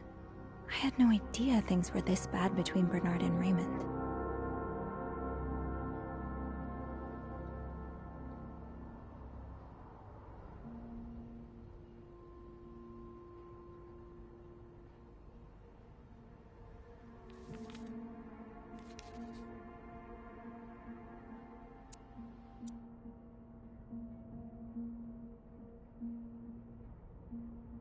Oh, Bernard. So close to doing something altruistic, but here you are holding it over your brother. What Bernard considers sinful debaucheries could fill an encyclopedia. Could be anything from wild parties to guests walking around with their ankles exposed. Do you remember that loose tile from last week? Yes? Well, I'm afraid it hasn't been properly repaired. What do you mean? I mean that, it's still broken, sir. Someone put a rug on top of it, but you can still hear it crack. I'm just checking to make sure guests don't trip over it. Is that part of your job description? No. No, it isn't, sir. Well, then I suggest you stop worrying about Miss Belivet. What were you doing in my office?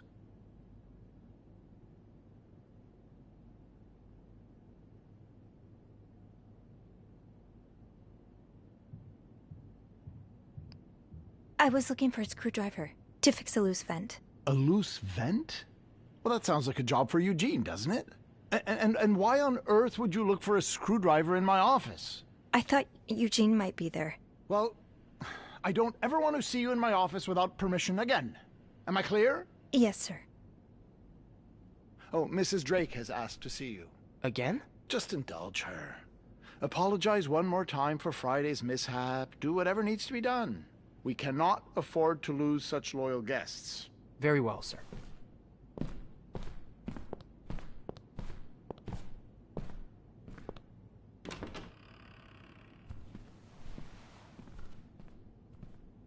Whew.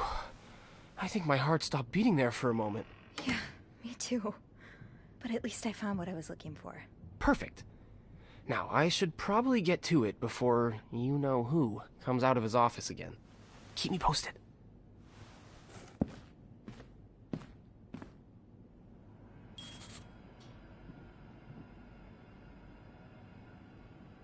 Time to see what secrets that vent is holding.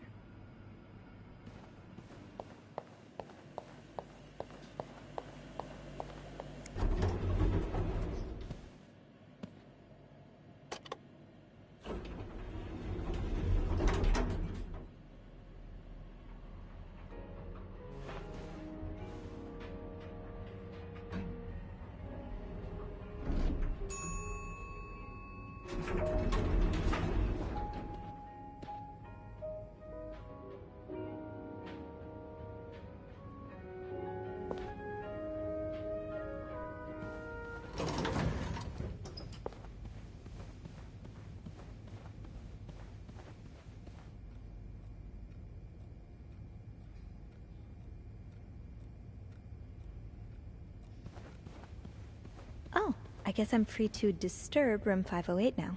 But that's where Bernard and Linda were... Ew.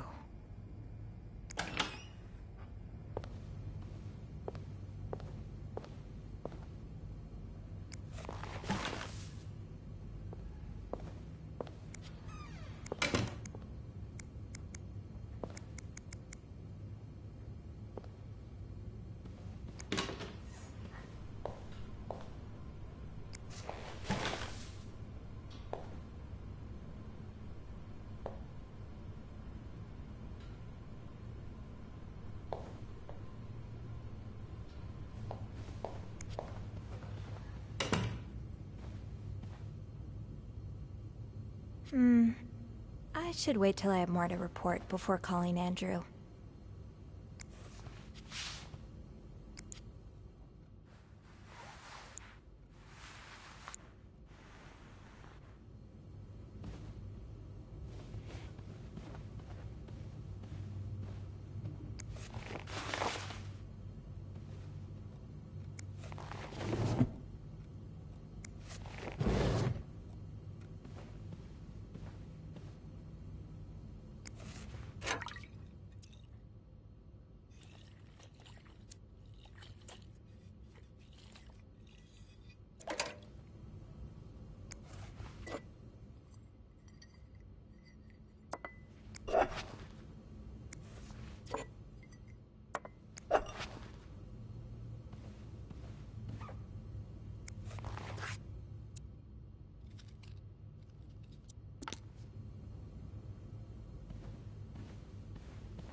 I'm sure I'll find more laundry to add to the pile.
Meet me tonight in my room. Michael will be sleeping.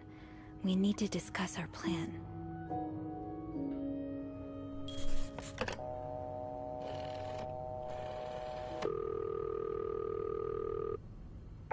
Clarington Hotel reception desk. Andrew speaking. It's me.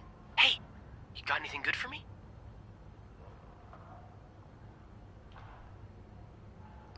Actually, that's why I'm calling. Would you mind looking up another guest for me? Oh, so there's one more character to the cast. Yeah. Someone named Michael? I'll just check the logbook.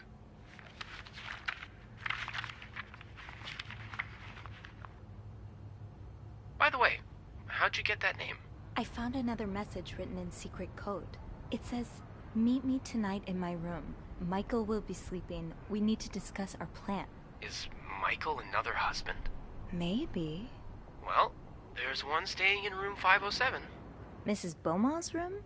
But she doesn't have a husband. She's here alone with... Oh! Michael must be her son. I got him some extra blankets the other day so he could build a fort. That's really nice of you. So, Mrs. Beaumont is linked to the cruises, huh? I have a feeling we may be approaching the climax of this story. I guess I should go have a look at 507, but it's not on my list. There's a do not disturb sign on the door. How about I call up there? You know, to make sure no one's home. Good idea. Just a sec.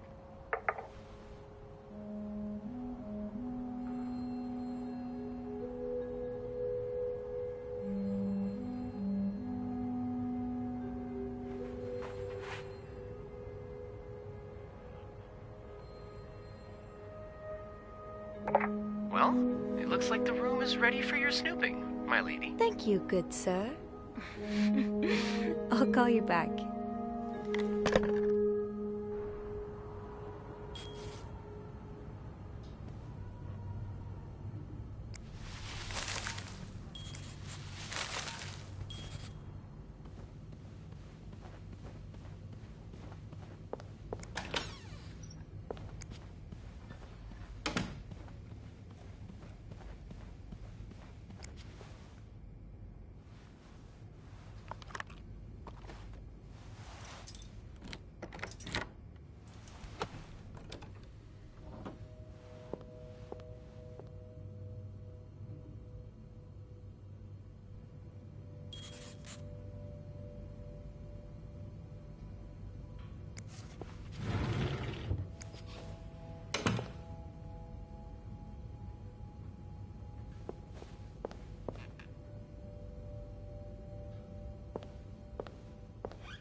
Looks like someone grew tired of looking at your face, Mr. Beaumont.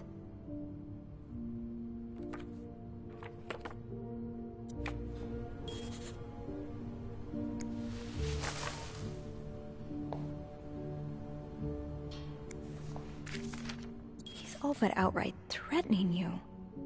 Oh, I hope you can stay as far away from him as possible.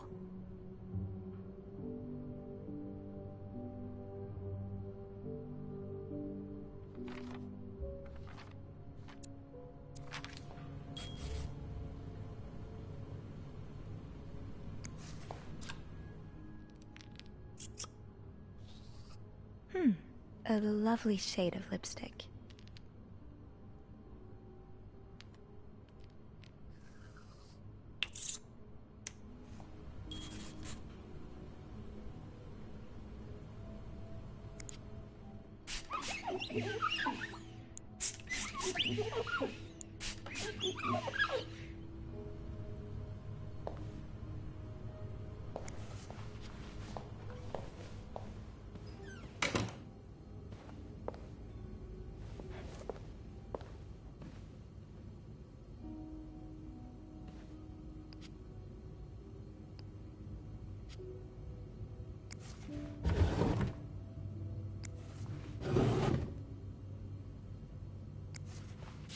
Mr. Cruz, huh?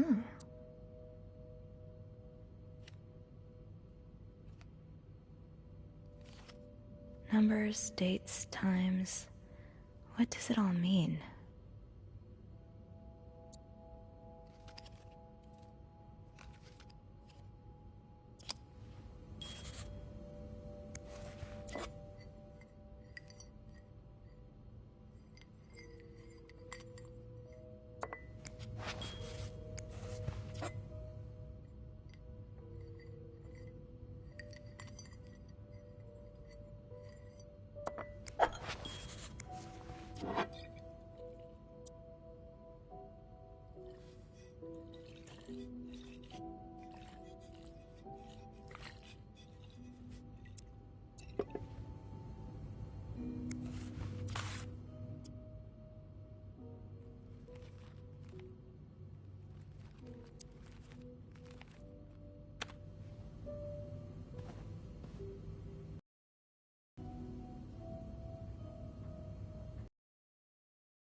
You almost look like Marcella.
So you were eager to set up a meeting, but didn't want anyone noticing.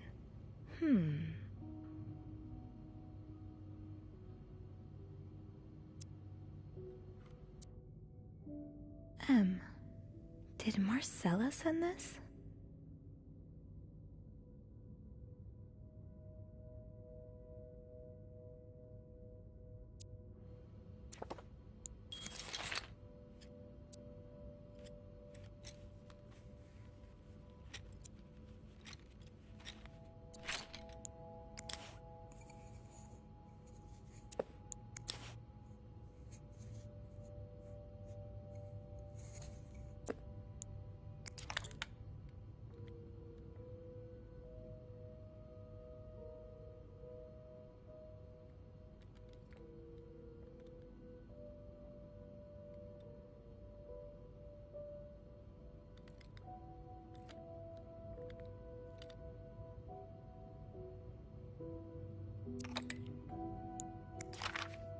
Oh, Michael.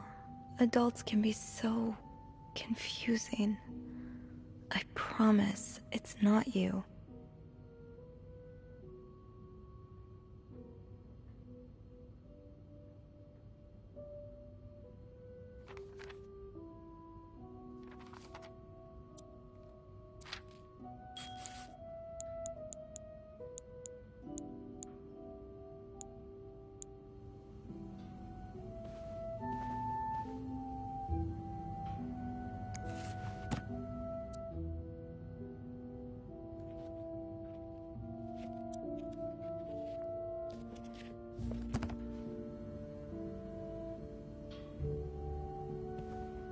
Funny how some games really stand the test of time.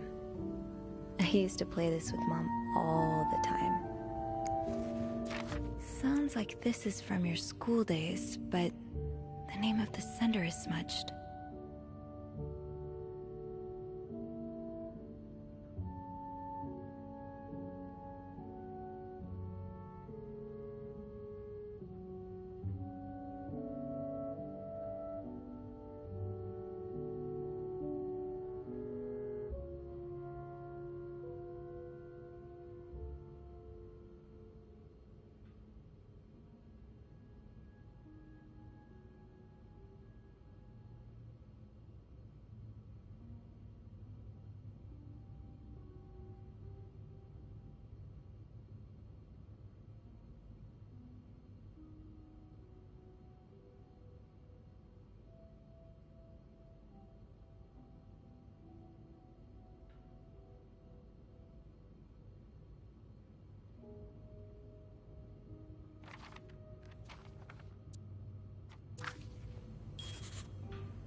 Aha!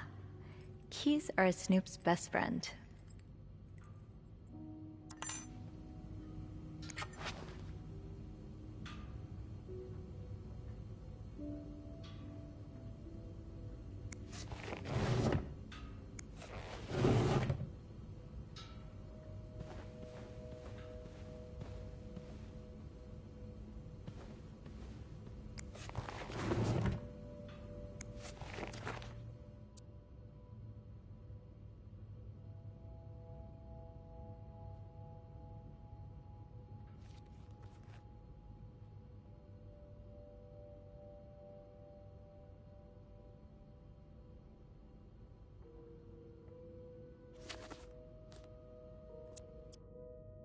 Bridget Boswell.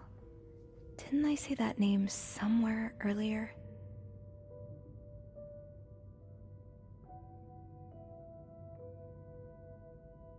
Ah, so Fernie and Wiseman are publishers.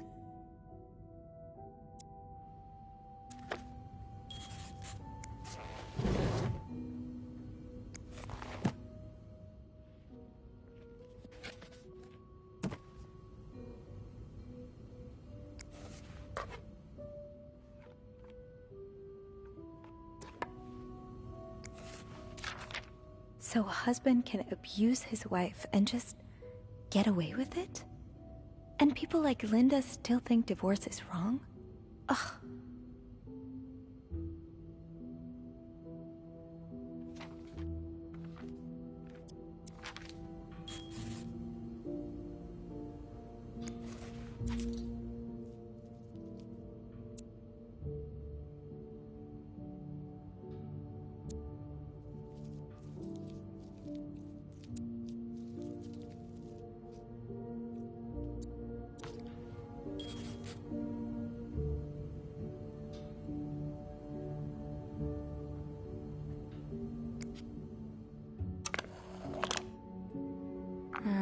I'll need another key to unlock this. Haven't I seen one just like this somewhere?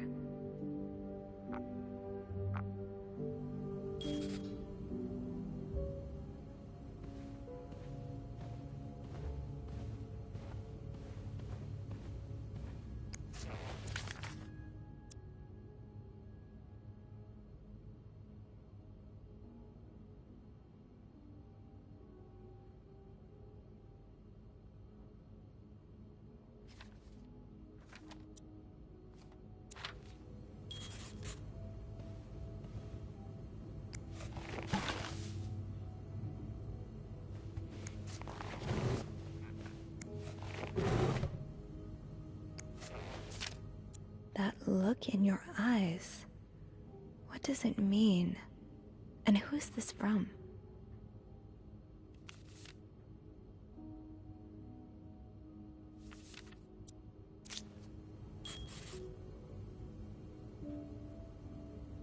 Those few coins in my tip jar were getting pretty lonely. They'll appreciate the company.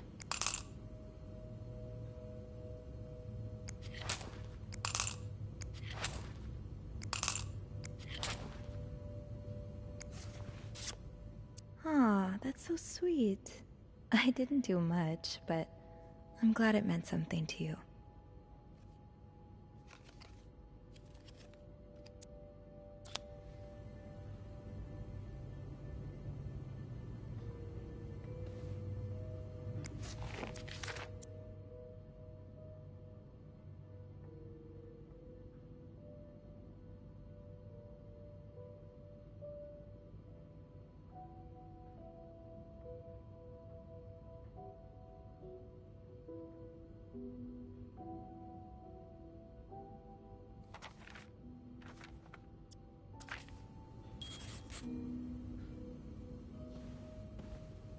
That key looks so familiar.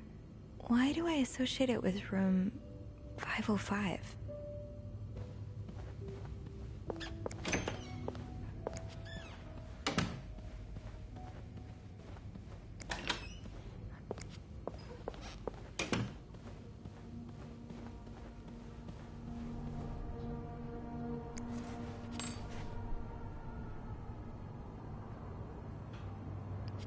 I don't think I'll need this again. Think, Sophie. Where have you seen a key like that one before? In a safe?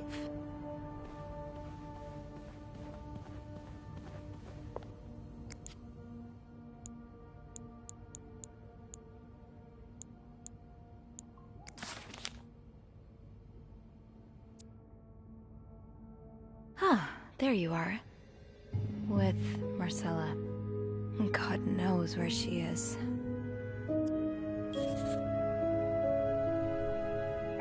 Clarington Hotel reception desk, Andrew speaking. Hey, Andrew. Sophie, crazy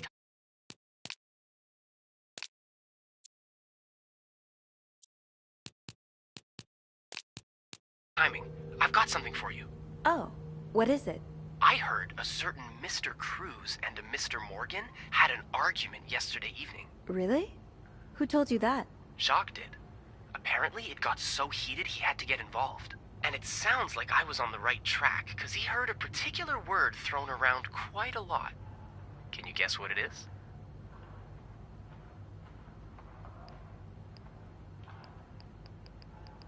Affair? Exactly. How bad was the fight? I think Jacques got in the middle of it before it got too intense. But he said Mr. Cruz looked like he was about to kill Mr. Morgan. So Mrs. Cruz must be having an affair with him, right? And her husband found out?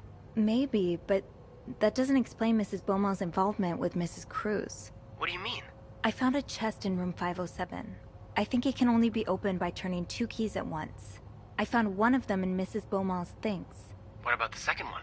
Well, I remembered seeing a similar key in one of Mr. Morgan's stocking pictures, so I went back to check. Mrs. Cruz wears it as a pendant. It looks identical to Mrs. Beaumont's key. Let me get this straight. Mrs. Beaumont and Mrs. Cruz own identical keys that open a chest with 2 locks? Okay, there's definitely something going on between them.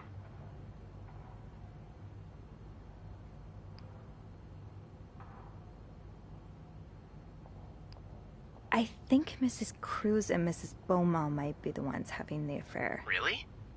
Well, it is the 1950s after all. I guess anything's possible. Did you find any clues that might support this? Nothing concrete. I mean, I did find a letter that suggests they may have gone to college together, but they could just as well be good friends, right? Yeah, that's probably more likely. I guess we'd know for sure if we could have a look at that chest, but I don't think I'll be able to open it. I've looked around room 509. I would have seen the second key if it was there. Mrs. Cruz must have left with it this morning. Probably. We were so close. I can't believe it all ends here. Well, if you get me a candle and some plaster, I may be able to do something about that chest. How? I'll tell you later, okay? Just find those things, and I'll meet you in the basement as soon as I can. All right. Thank you for not giving up. I would never give up on you.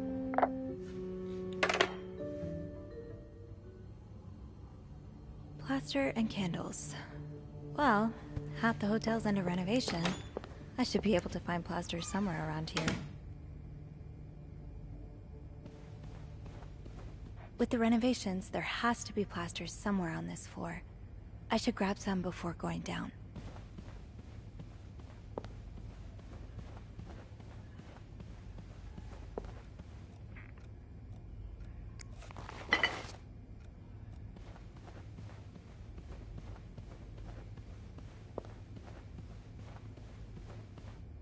With the renovations, there has to be plaster somewhere on this floor. I should grab some before going down. Didn't I see a plaster bag near the stairs earlier?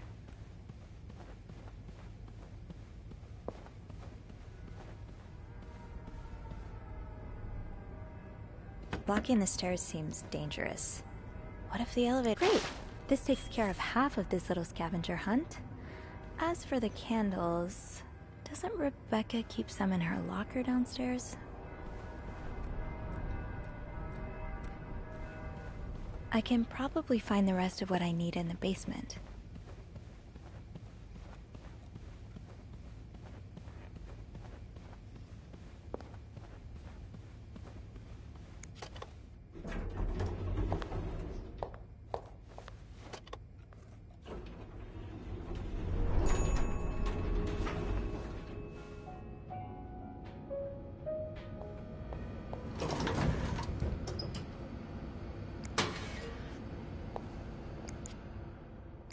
Andrew? Gosh, I hardly recognized you. Guess this is from a different lifetime.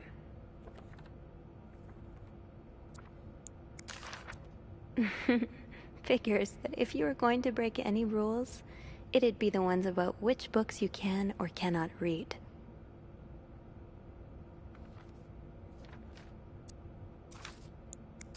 What happened to you before you came to Montreal? Why don't you want to go back home?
I'm good.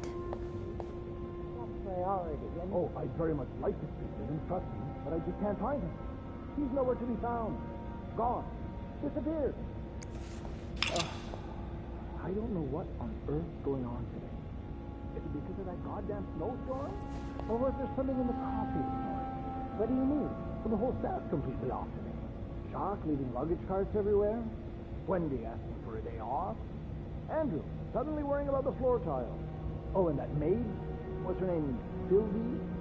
I never noticed how odd she is. Sophie, you mean? I like her. She's a good girl. You know what? I should call the city. Tell them they don't need to build that new madhouse next door. There's one right here. Oh, Bernard, it's not that bad. I'm here, aren't I? Come here. Let me help you forget about all that for a minute.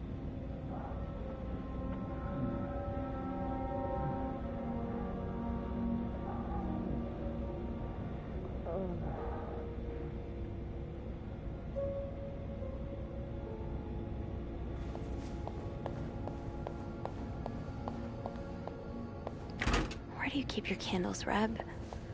I guess I should check the locker room first.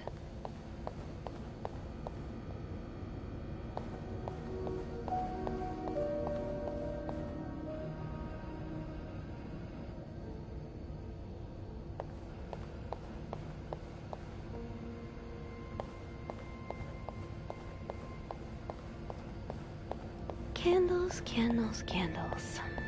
I think Rebecca keeps a stash of them, but where?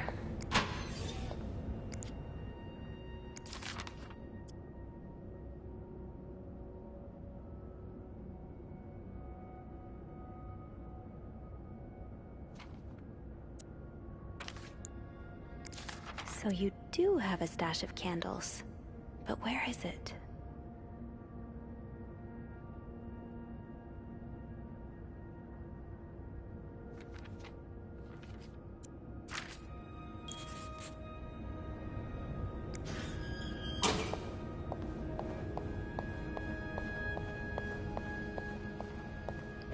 Oh, right. My keys are still in the break room.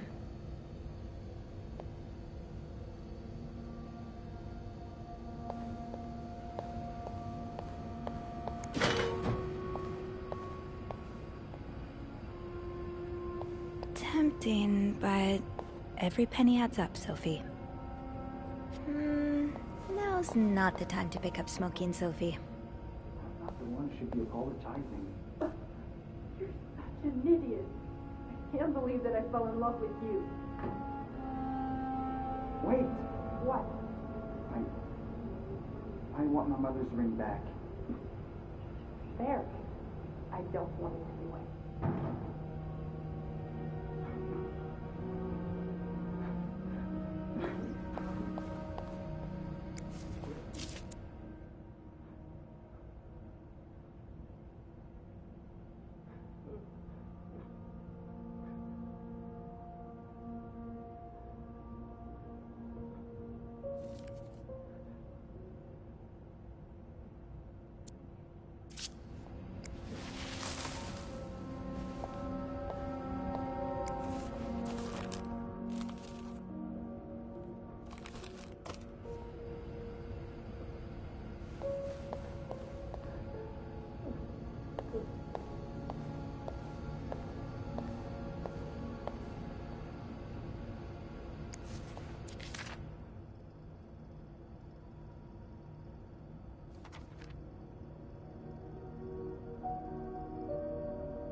Gotta hold on to these tight.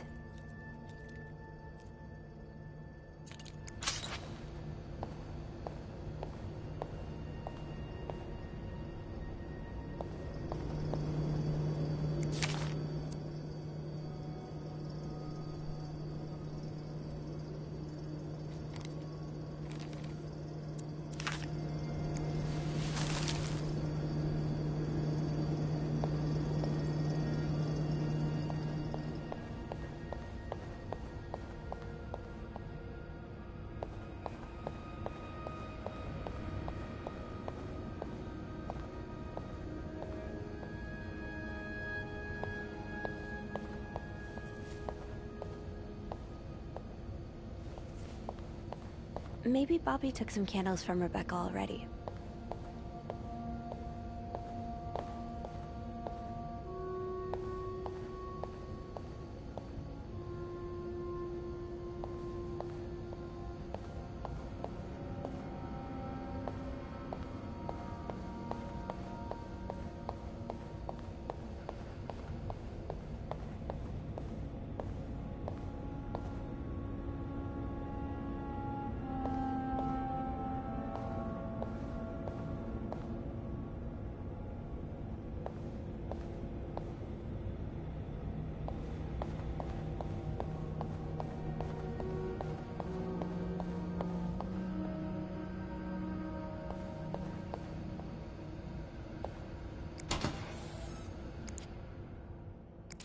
No candles, but this looks like the laundry room.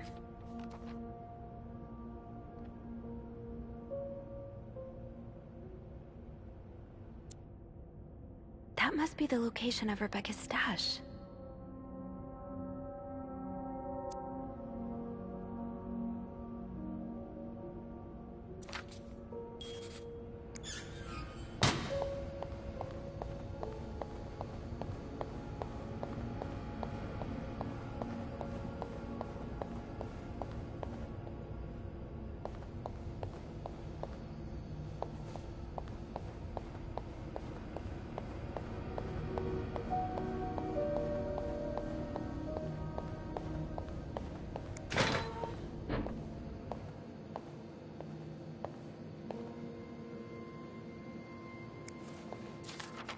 Mr. VIP is really getting to Bobby.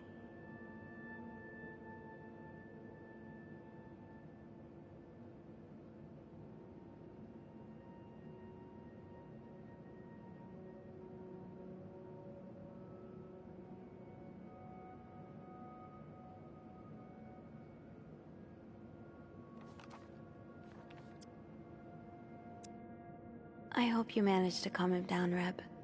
The last thing the Clarington needs today is a murdered guest.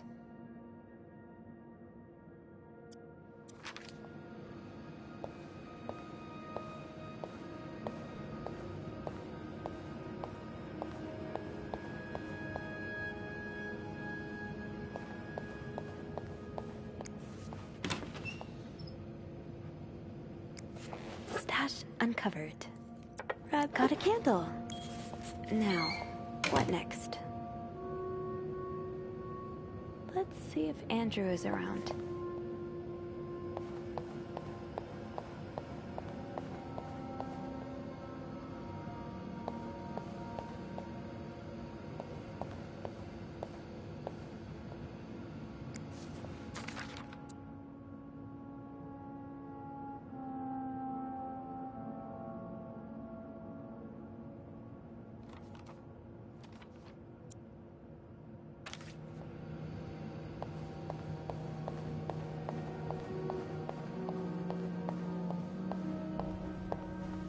There you are.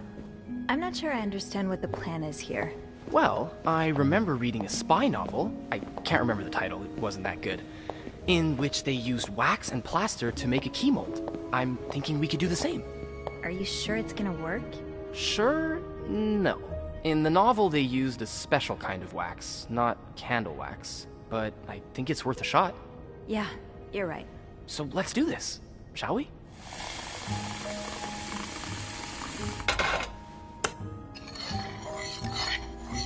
First step, pour the wax, I suppose?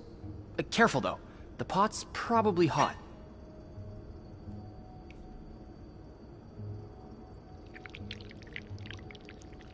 That's it. Nicely done. Next step, put the key in the wax, right? Better wait a few seconds before removing it. Looks good. Pretty sure you can take it out now. I think we're almost done. All that's left is to pour the plaster from the cup into the mold.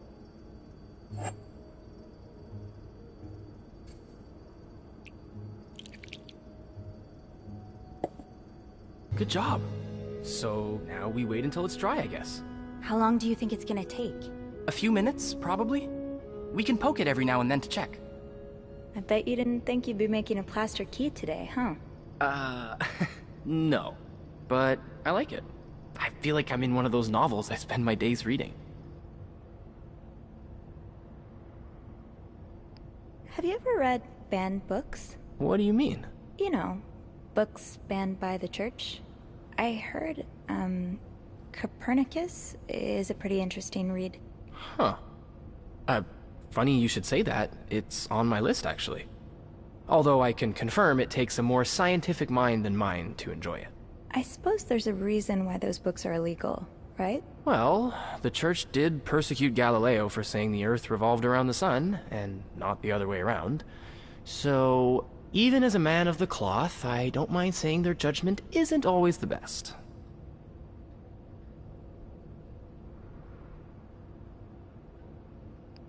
How do you get your hands on those books? It must be pretty hard. Well, if you know the right people in the right bookstores, you can get your hands on just about anything. It takes a lot of time and money, though. Sometimes these books come from halfway across the globe. Really? It must be so nice for writers to know their books travel around the world like that. Have you ever thought about being one? A writer? Oh, oh, no. I'm terrible. So you've tried? I thought for a while it would be my true calling, but one of my roommates read my manuscript and assured me it wasn't for me. And what about you? Do you write? Not really. I mean, I have this journal in which I write about my day and stuff, you know? And sometimes I scribble down some story ideas, but I've never had the time to properly develop them. Hey, why don't you come over sometime? We could read each other's writing. What do you think?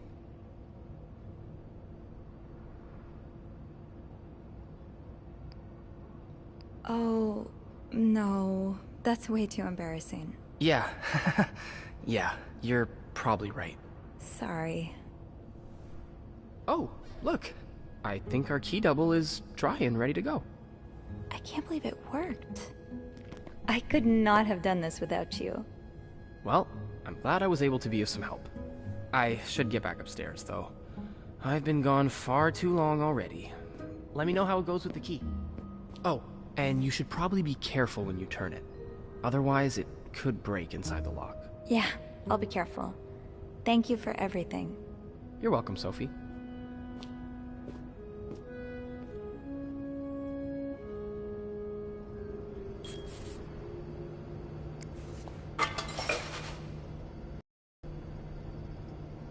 I've got 2 keys. Now, let's test them out.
Be careful, Sophie.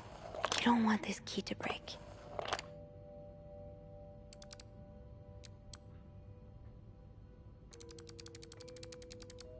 Oh, shoot.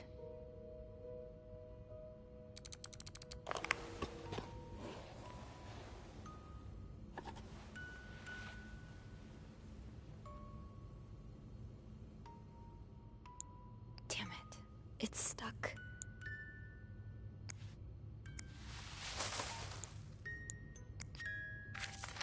Unlike my favorite bar, this one was black. Her alliterative name will surely take you back. These two sure love their riddles.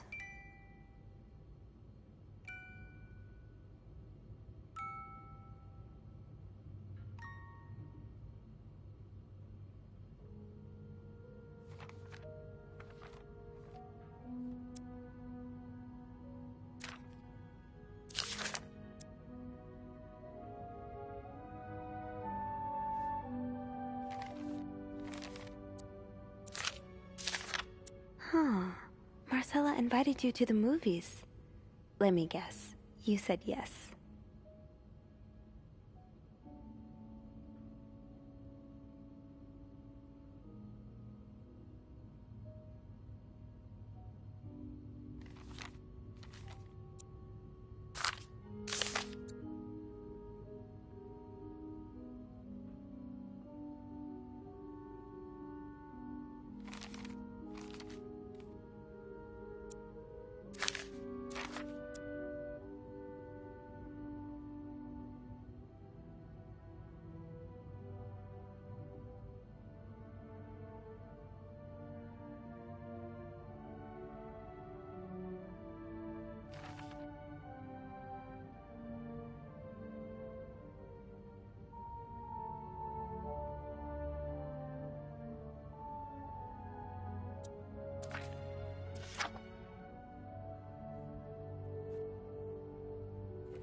It's stuck.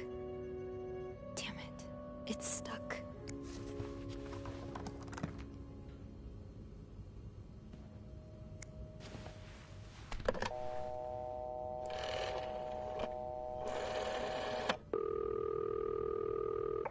Clarington Hotel reception desk. Andrew speaking. Hey, Andrew.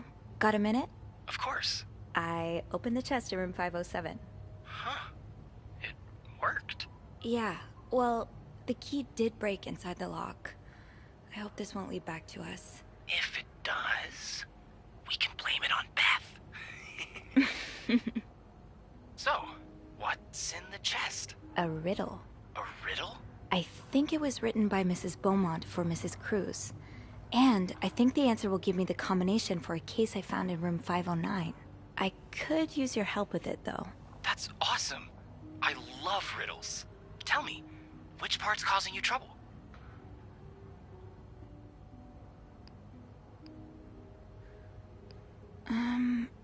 Unlike my favorite bar, this one was black. Do you know what this could mean? This really isn't my area of expertise. Hey, Beth, you know bars, right? Well, not all of them. What about one that has a color in its name? Like the Orange Chair or the Blue Lagoon or something? Well, there's the White Cat, but I don't think that's your crowd. Oh, it's not for me, but thanks. Did you get that, Sophie? Yeah, I did.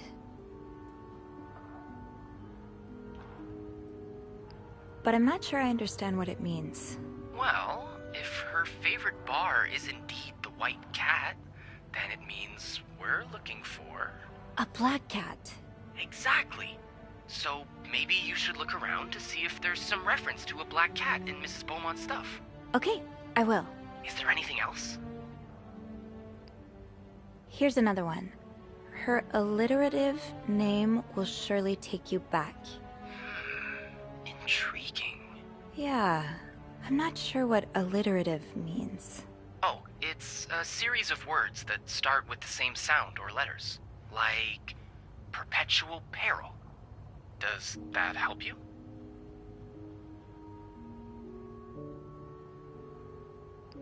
A little bit. It could mean a lot of things, though. You should look for a name and surname that start with the same letter. And I think the take you back part is a clue as well. It sounds familiar.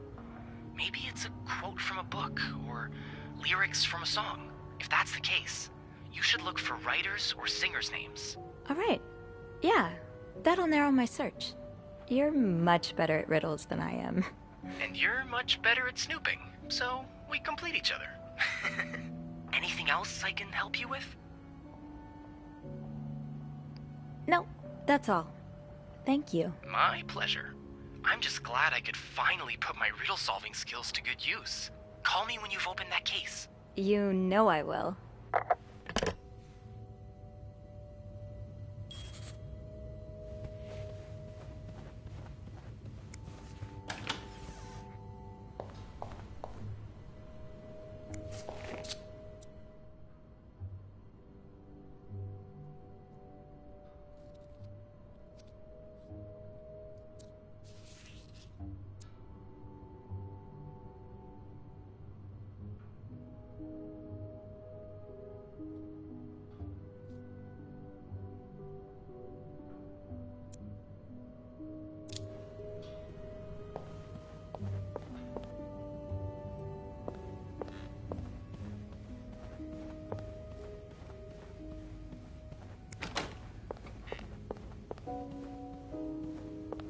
No combination, no entry.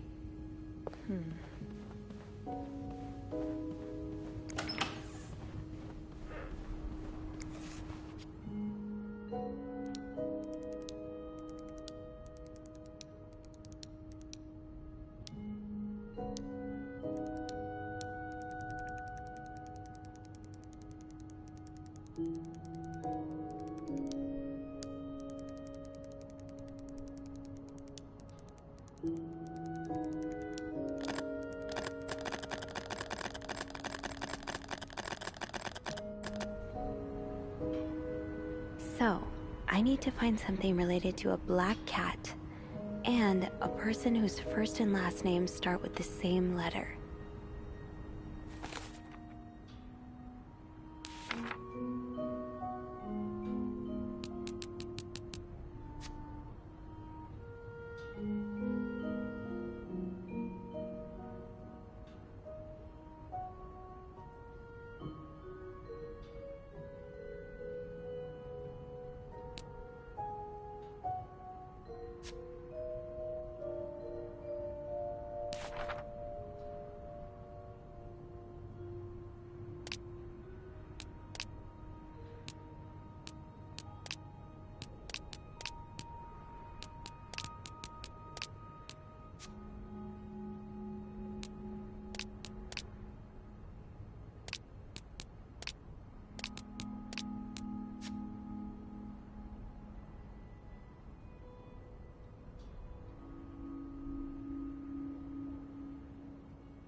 So, I need to find something related to a black cat and a person whose first and last names start with the same letter.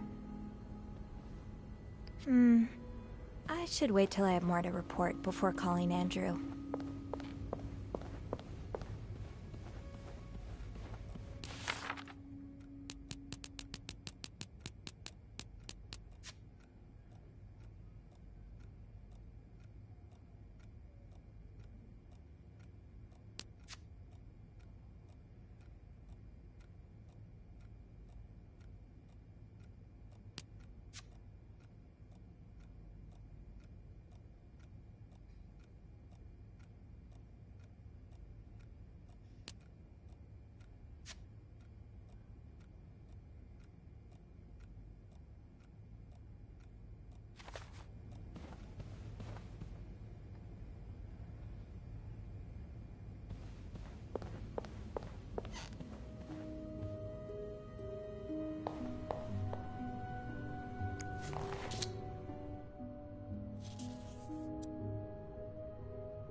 named Greta.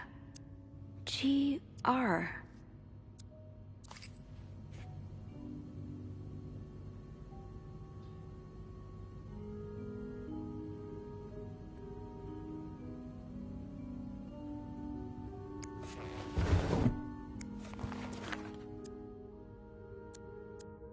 Bridget Boswell.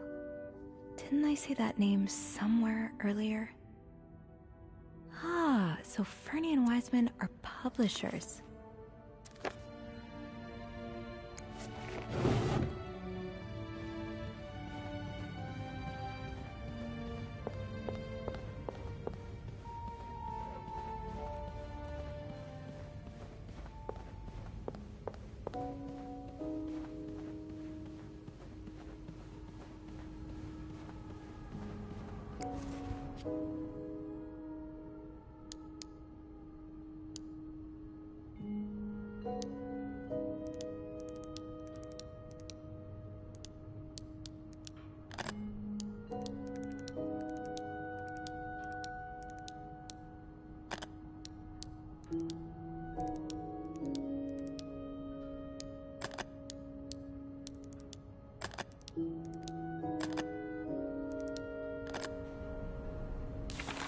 Unlike my favorite bar, this one was black. Her alliterative name will surely take you back. These two sure love their riddles.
Funny how some games really stand the test of time.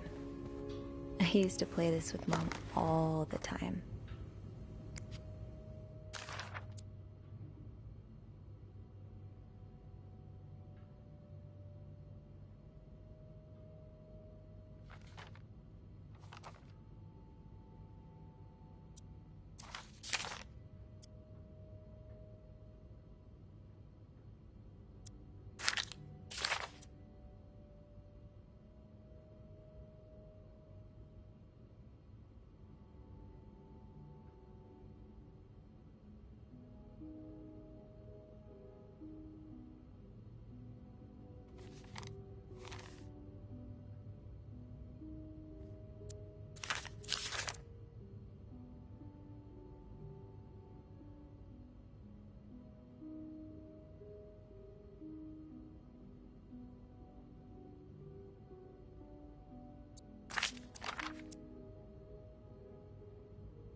Doris Day. That's an alliteration, isn't it? Doris. I-S.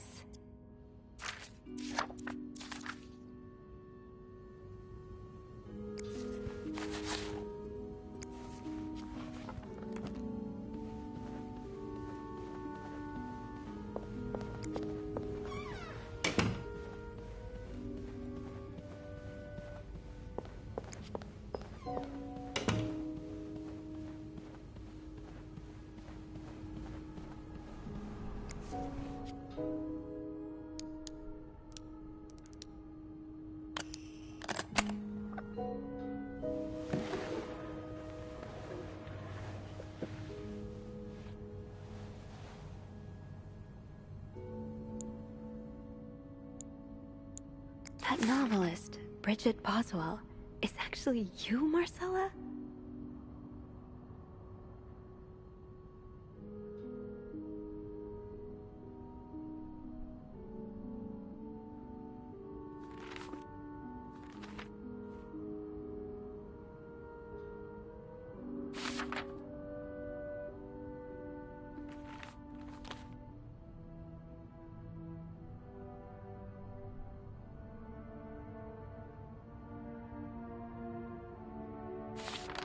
Oh, Anne. Murder might be a bit much, but you deserve some kind of justice.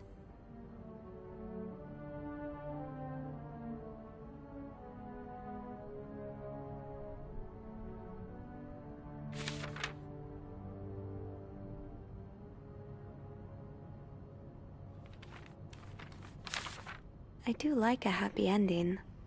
I just hope that's where your story is headed.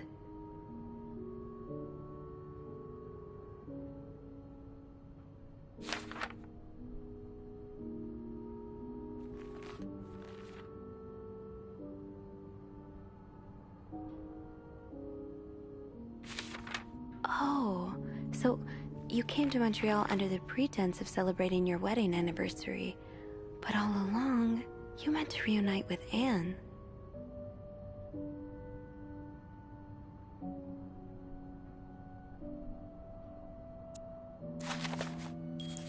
After all this, turns out you're a fan of Bridget? Of Marcella? That's a lot sweeter than I expected.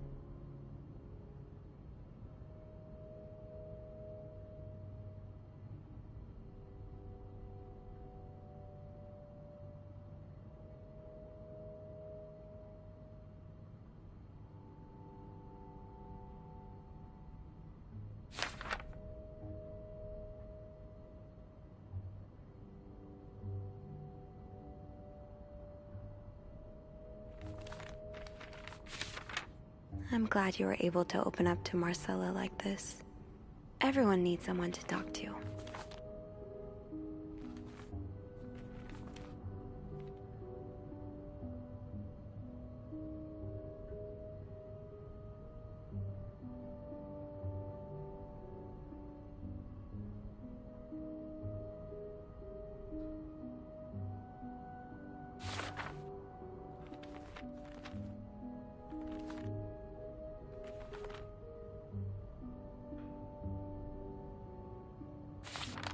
An advance on my salary. So Marcella hired you. But what for?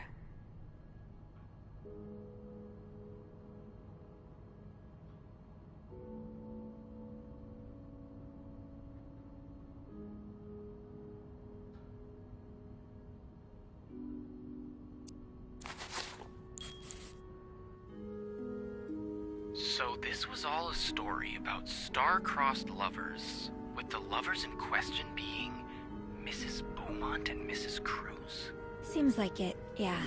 But I'm not sure whether they chose to meet here just to reconnect for a few days, or if there's something more to it. Actually, I think I can help with that. Really? How? Well, some mail just arrived here for Mrs. Beaumont.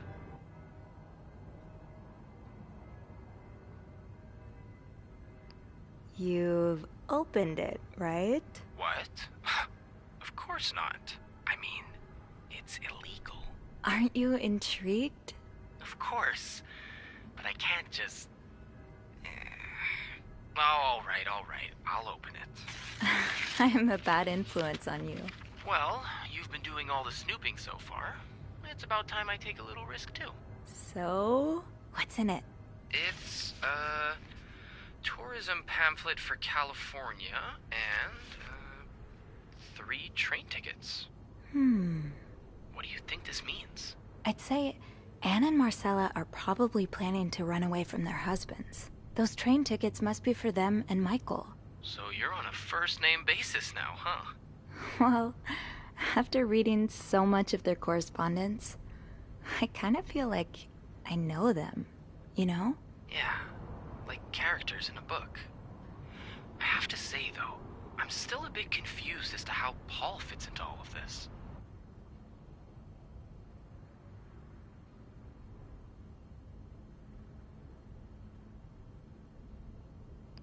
I'm not sure exactly. I'd say Hector hired him to find out about his wife's affair, which would explain why the two of them argued last night, but... Well, I think Marcella's the one who hired him. Plus, it seems he's a fan of her novels, so I'm confused. Yeah, it is very puzzling. And why did he have those pictures of you? We'll probably never know. I think the trail ends here. I guess investigations in real life always have some loose ends. I was kinda hoping we'd have this big third act reveal, to be honest. At least it made our day pretty interesting. That's for sure. It helped me understand you better, too. Oh? Why you snoop, I mean. Piecing together people's stories, learning what makes them tick. It makes you realize we may have more in common than it seems.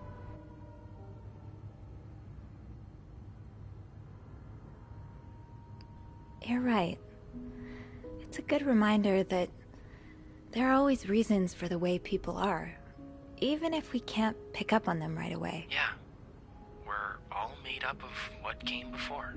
I'm glad you understand where I'm coming from. Would you come and see me when your shift ends? We could leave together, if you'd like. Sure. If we're able to. With all that snow, I'm thinking maybe we'll have no choice but to spend the night here. I guess that wouldn't be so bad.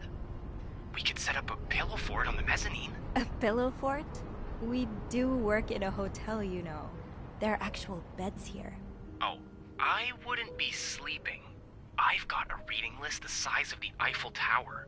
This would be the perfect chance to put a dent in it. That does sound like fun.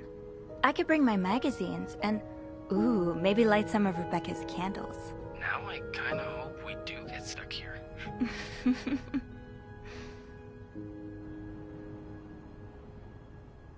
I just have to finish my tasks for the day, and then I can leave.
Mr. Cruz?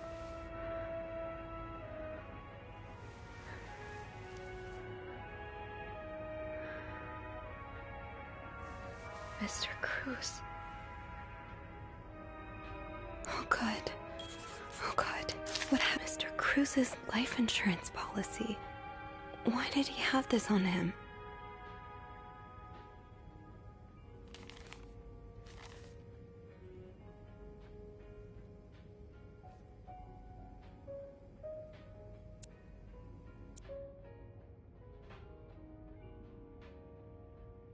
Marcella? Okay, let's not jump to conclusions.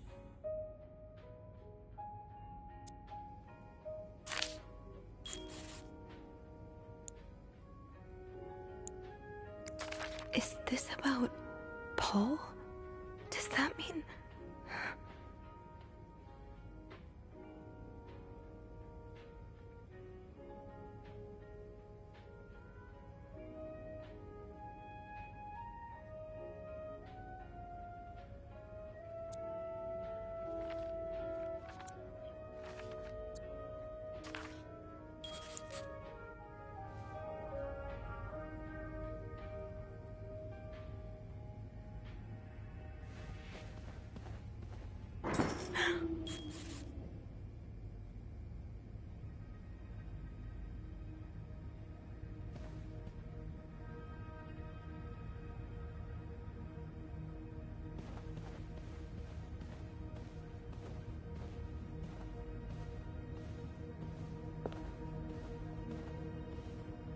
I have to get the power back on.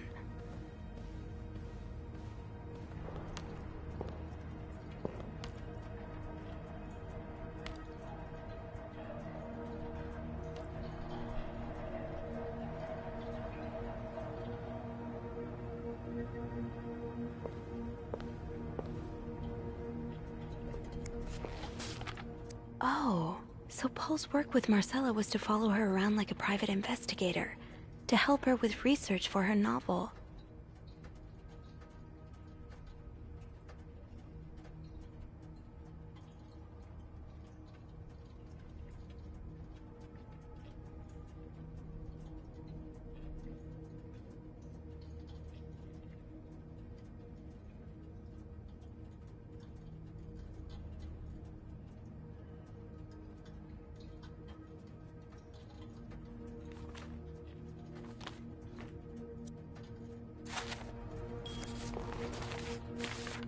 Paul really got into his role.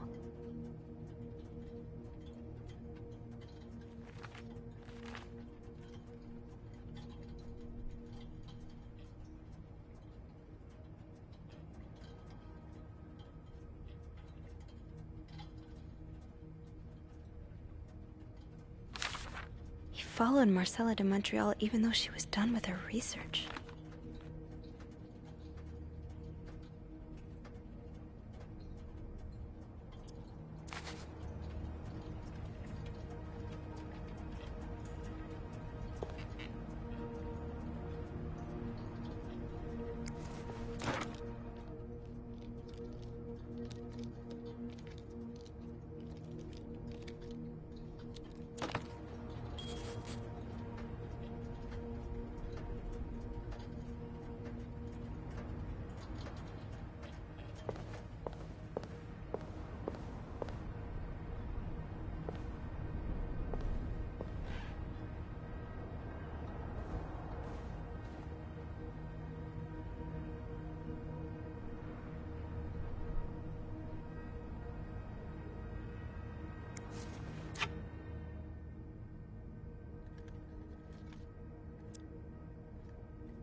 A, B, and Beaumont.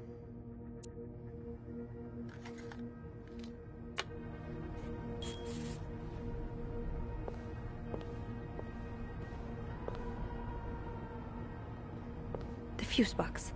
Just get to the fuse box in the janitor's closet, Sophie. It's not far.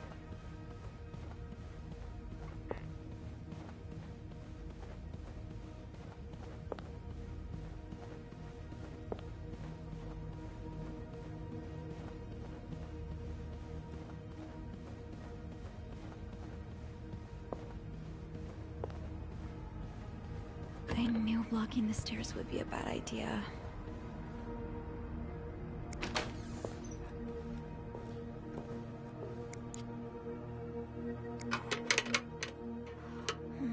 It's too big.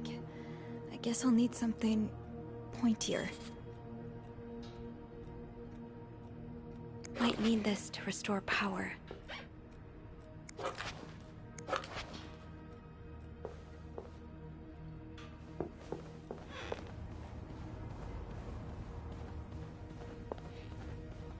Think, Sophie, think. What can you use to open the fuse box? Maybe an ice pick could... No combination, no entry.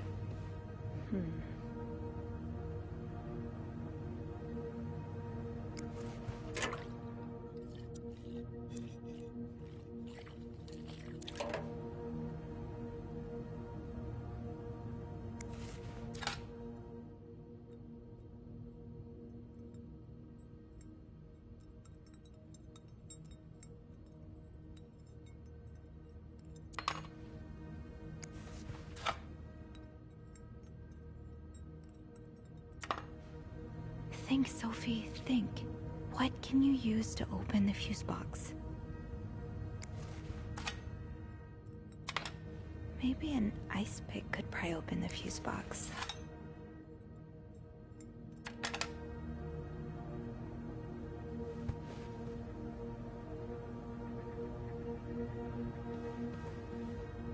Think, Sophie, think. What can you use to open the fuse box?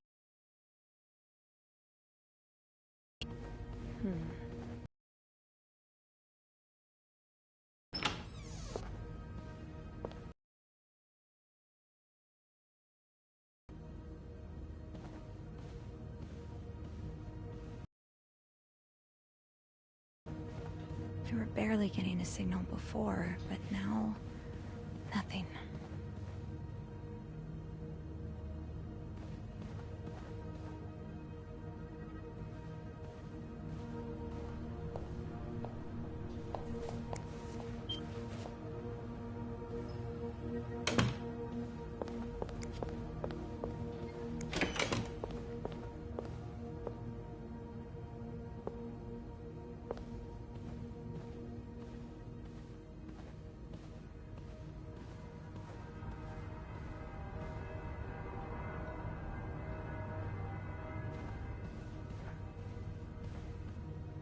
This can wait.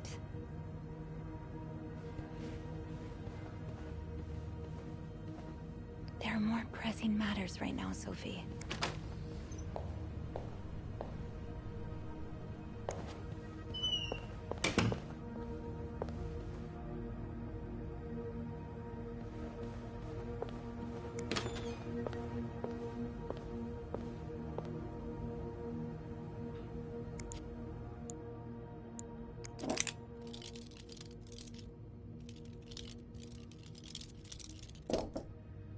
Maybe an ice pick could pry open the fuse box.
I don't think I'll need this again.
Hello? Is anyone in? Hello? I need help.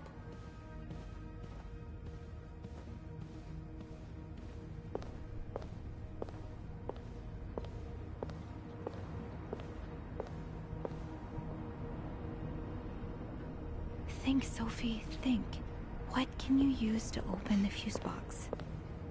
Maybe an ice pick could pry open the fuse box. Okay. This looks like something I can use to open the fuse box.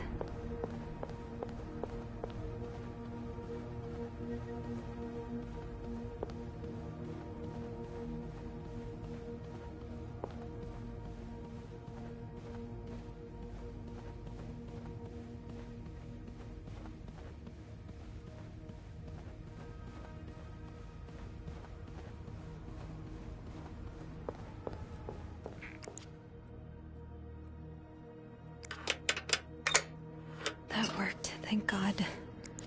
Now, to get the power back.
Power's back.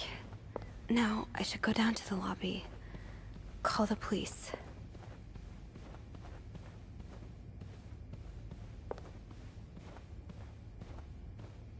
Is there anything I've forgotten? Once I leave this floor, I probably won't be able to... I'm sorry. I'm sorry. I'm so sorry.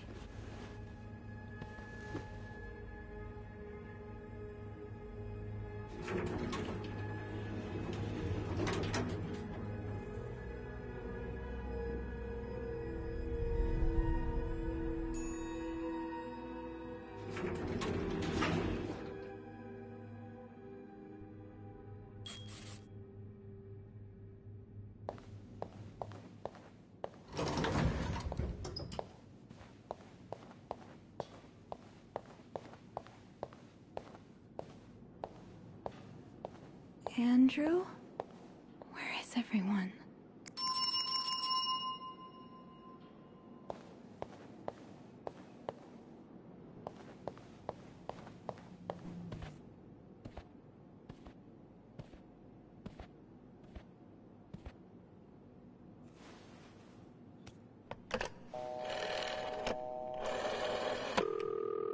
Montreal Police Service, Station 22.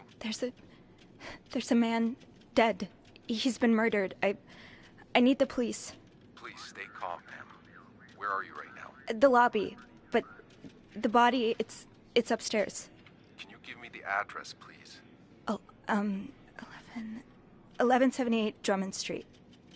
All right, ma'am. Officers are on their way. Thank you.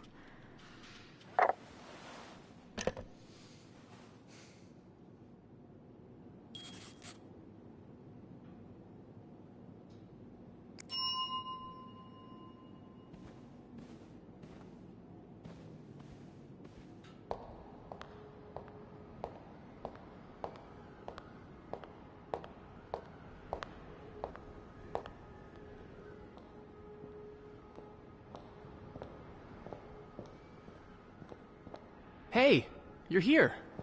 I've tried restoring the power, but I think Eugene's the only one with the key to the fuse box, and Sophie? Don't worry. I'll find a way to bring the lights back on. Hey, you look a bit pale. Is everything okay? I found Mr. Cruz. Hector. He's back? How's he taking that whole thing with his wife? You don't understand. I found his body. He's dead, Andrew. Jesus. Maybe you need to sit down, huh?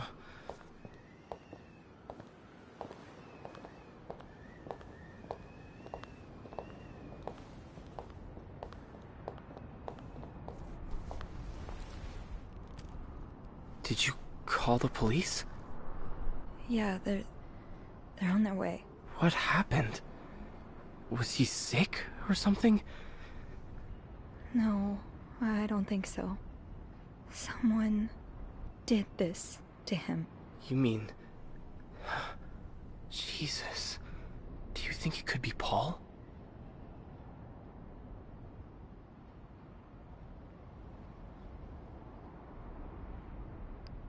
What about Anne and Marcella? Their affair is a pretty good motive. The police will want to ask you a lot of questions. You may want to be careful about what you tell them. With Paul's history of mental illness, there's a good chance they'll suspect him even if he didn't do it. I think I know what you mean. Some people seem to assume that spending time in a psychiatric hospital means you're a murderous psychopath. Yeah, they really do. But wait, how do you know about Paul's mental illness? I don't remember mentioning it to you. Oh, look, I really should have told you before. It's just, when I was 19, I studied to be a priest. But I felt so lost. I couldn't enjoy the things I used to like. I could barely get myself out of bed. So I ended up going to a psychiatric hospital. The same one as Paul, I suppose. The doctors, they helped me get back on my feet. But when I returned to my hometown, it was like I had become a complete stranger. My mother kept telling me I was making it worse in my head, but I swear, people were changing sidewalks when they saw me, looking at me as if I was this dangerous creature all of a sudden. That's why I didn't tell you. I was afraid you'd look at me like they did. I'm sorry. You don't have to be sorry. I understand. You do?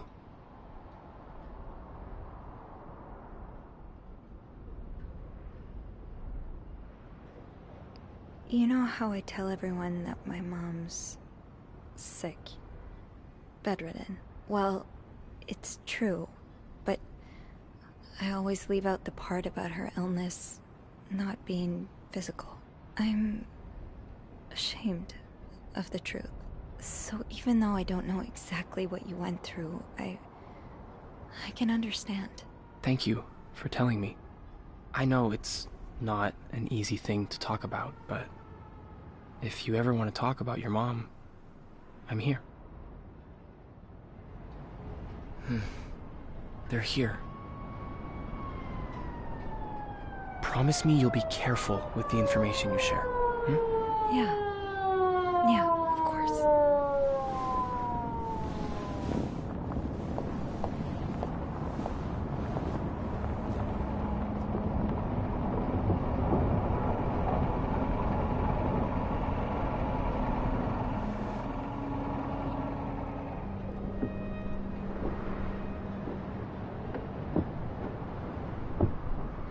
Miss Roy? Miss Roy? Miss Roy! Oh, sorry. I was distracted. I really need you to focus right now. I don't want to be here all night, and I'm sure you don't either. No, I don't. So, as I was saying, we're trying to ascertain the circumstances of Mr. Cruz's death. Can you tell me how you came to find the body? I was cleaning room 509 when I heard the elevator bell ring. Again and again and again. I thought maybe a child was playing with the doors.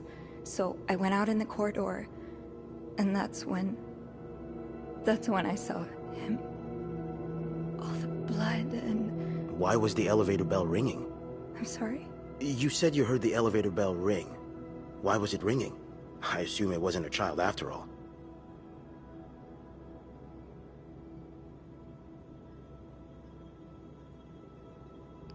Well, Mr. Cruz's body was preventing the doors from closing.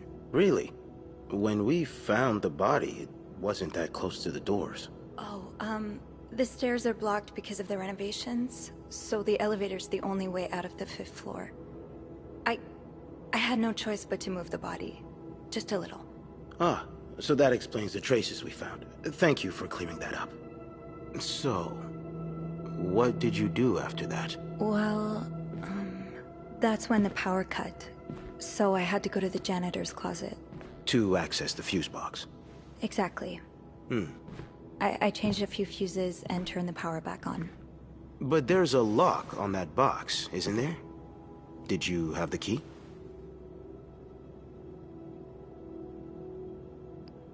No, I didn't.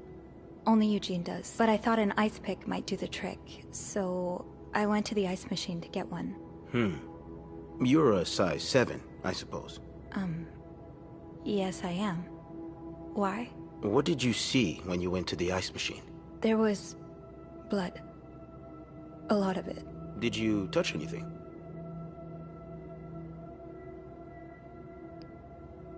I might have touched a few things. Just to figure out what had happened to Mr. Cruz. Of course you did. Why so many witnesses can't help but compromise the evidence is just beyond me.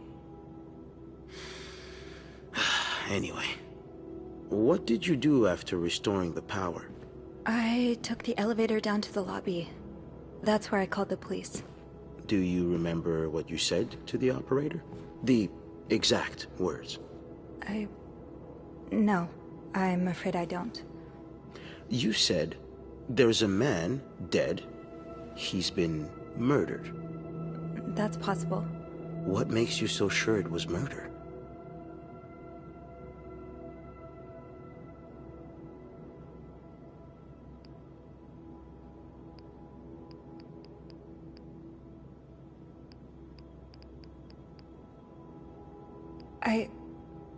I've been snooping around the guests' rooms. I didn't think you'd admit it. You knew already?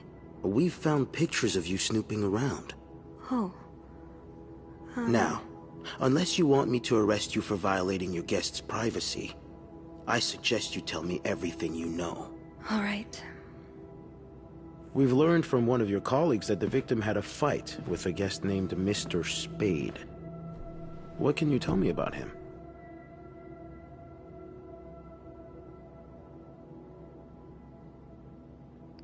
He spent some time in a psychiatric hospital after the war. That's when he got into Mrs. Cruz's novels, and they really helped him. Yes, I already know about his time in a madhouse. We called the place and they painted quite the picture of him. Did you ever see him display odd behavior in or around the hotel? No. I mean, we've all got our little quirks, don't we? Did he seem obsessed with Mrs. Cruz? A little, maybe, but... Obsessed enough to kill her husband? No, nothing like that. We all have our obsessions. Me, for instance. I'm obsessed with celebrities and gossip magazines, and... You don't seem to understand, Miss Roy. Mr. Spade is not like you and me.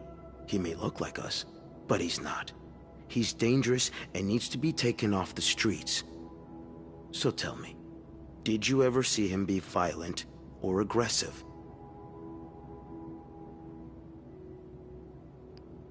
No, I didn't. I'm sorry I can't be of more help. No, I'm sure you are. But we're not quite done yet, Miss Roy. The victim's wife, Marcela Cruz.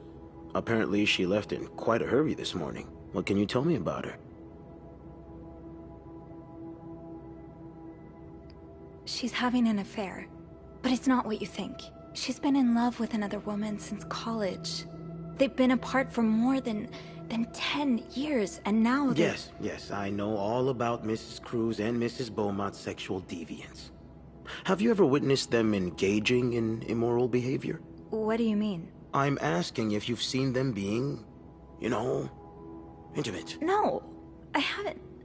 No. And did you hear them discuss their deviant ways in front of Mrs. Beaumont's son, perhaps?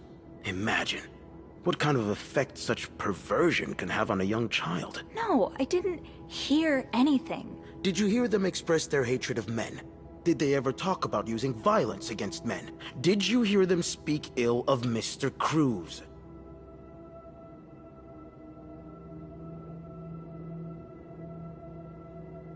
What are you trying to imply? That Mrs. Cruz killed her husband because she hates men? I've seen it before from lesbians. Oh, this has nothing to do with hate. It's about love. Not that you'd understand. Oh, and you think you do? Then please, enlighten me. She's brave enough to be with the one she loves. That doesn't make her a criminal. That doesn't mean she killed her husband. I'm starting to worry you may be one of them, Miss Roy, since you're so eager to defend these And I worry deviants. about your ability to do your job, detective, since you seem to be such a— Enough! One more word, just one more word, and you'll be spending the rest of your night in a cell. Now get the hell out of here. I've had enough of you.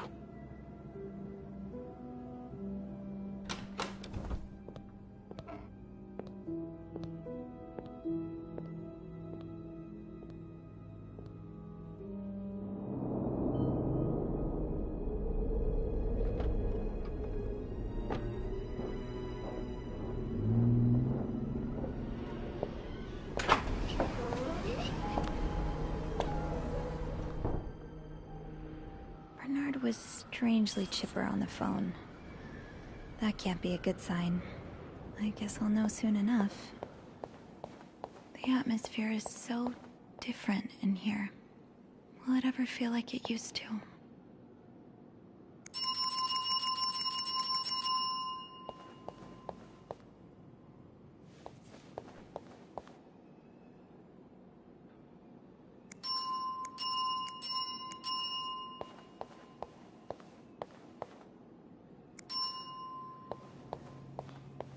It'll probably be a while before the hotel reopens.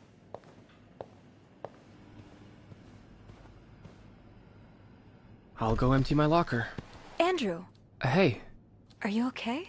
I've just been fired. What? No, It's okay. I just need some time to process it. I'll be on the mezzanine if you want to join me afterwards. Yeah. Yeah, okay.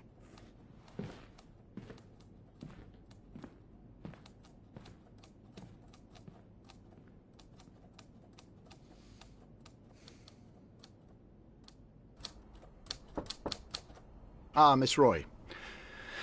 Come in.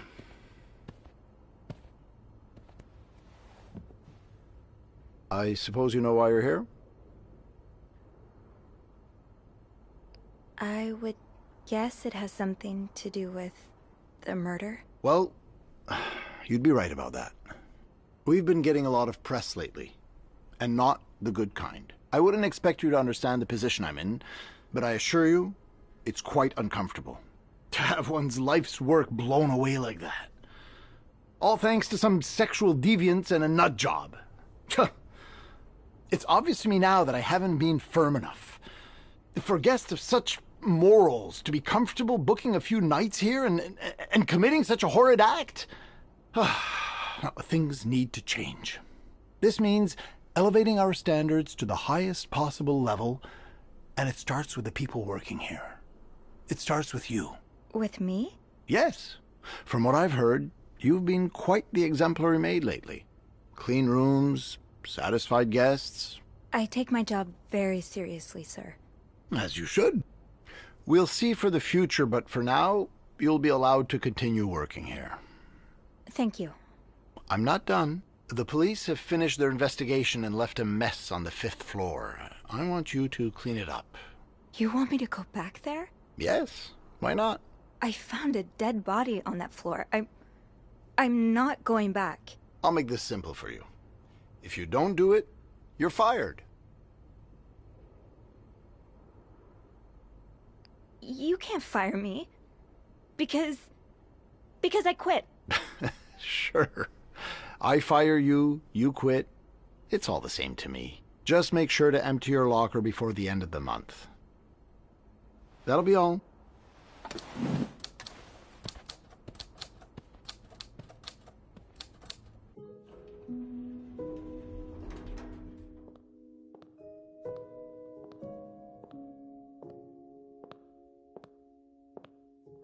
Hey. Hey. What a week. You don't say. So what did Bernard want with you? Well, he was being kind of a jerk, so I quit. You what? I quit. I figured there was no point in staying if you were leaving. I'm flattered, but that really wasn't necessary. I think it's for the best. Did Bernard say why he was firing you? Well, I told him about my time at the psychiatric hospital. Really? Yeah. He said that didn't fit with the hotel standards and showed me the door.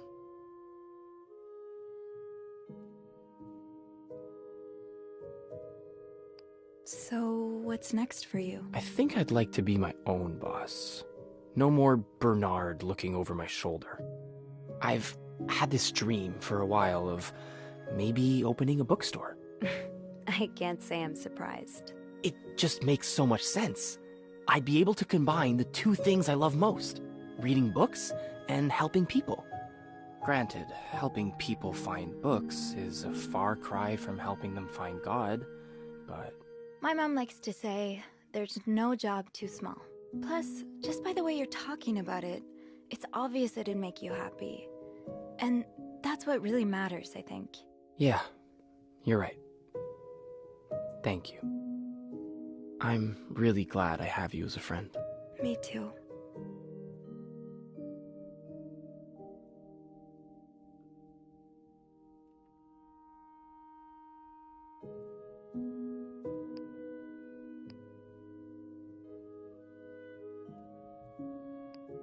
What do you think will happen to them? Who? Sorry, my mind wanders sometimes. I meant Paul, Anne, and Marcella. Do you think they'll be released? What do you think? I don't know.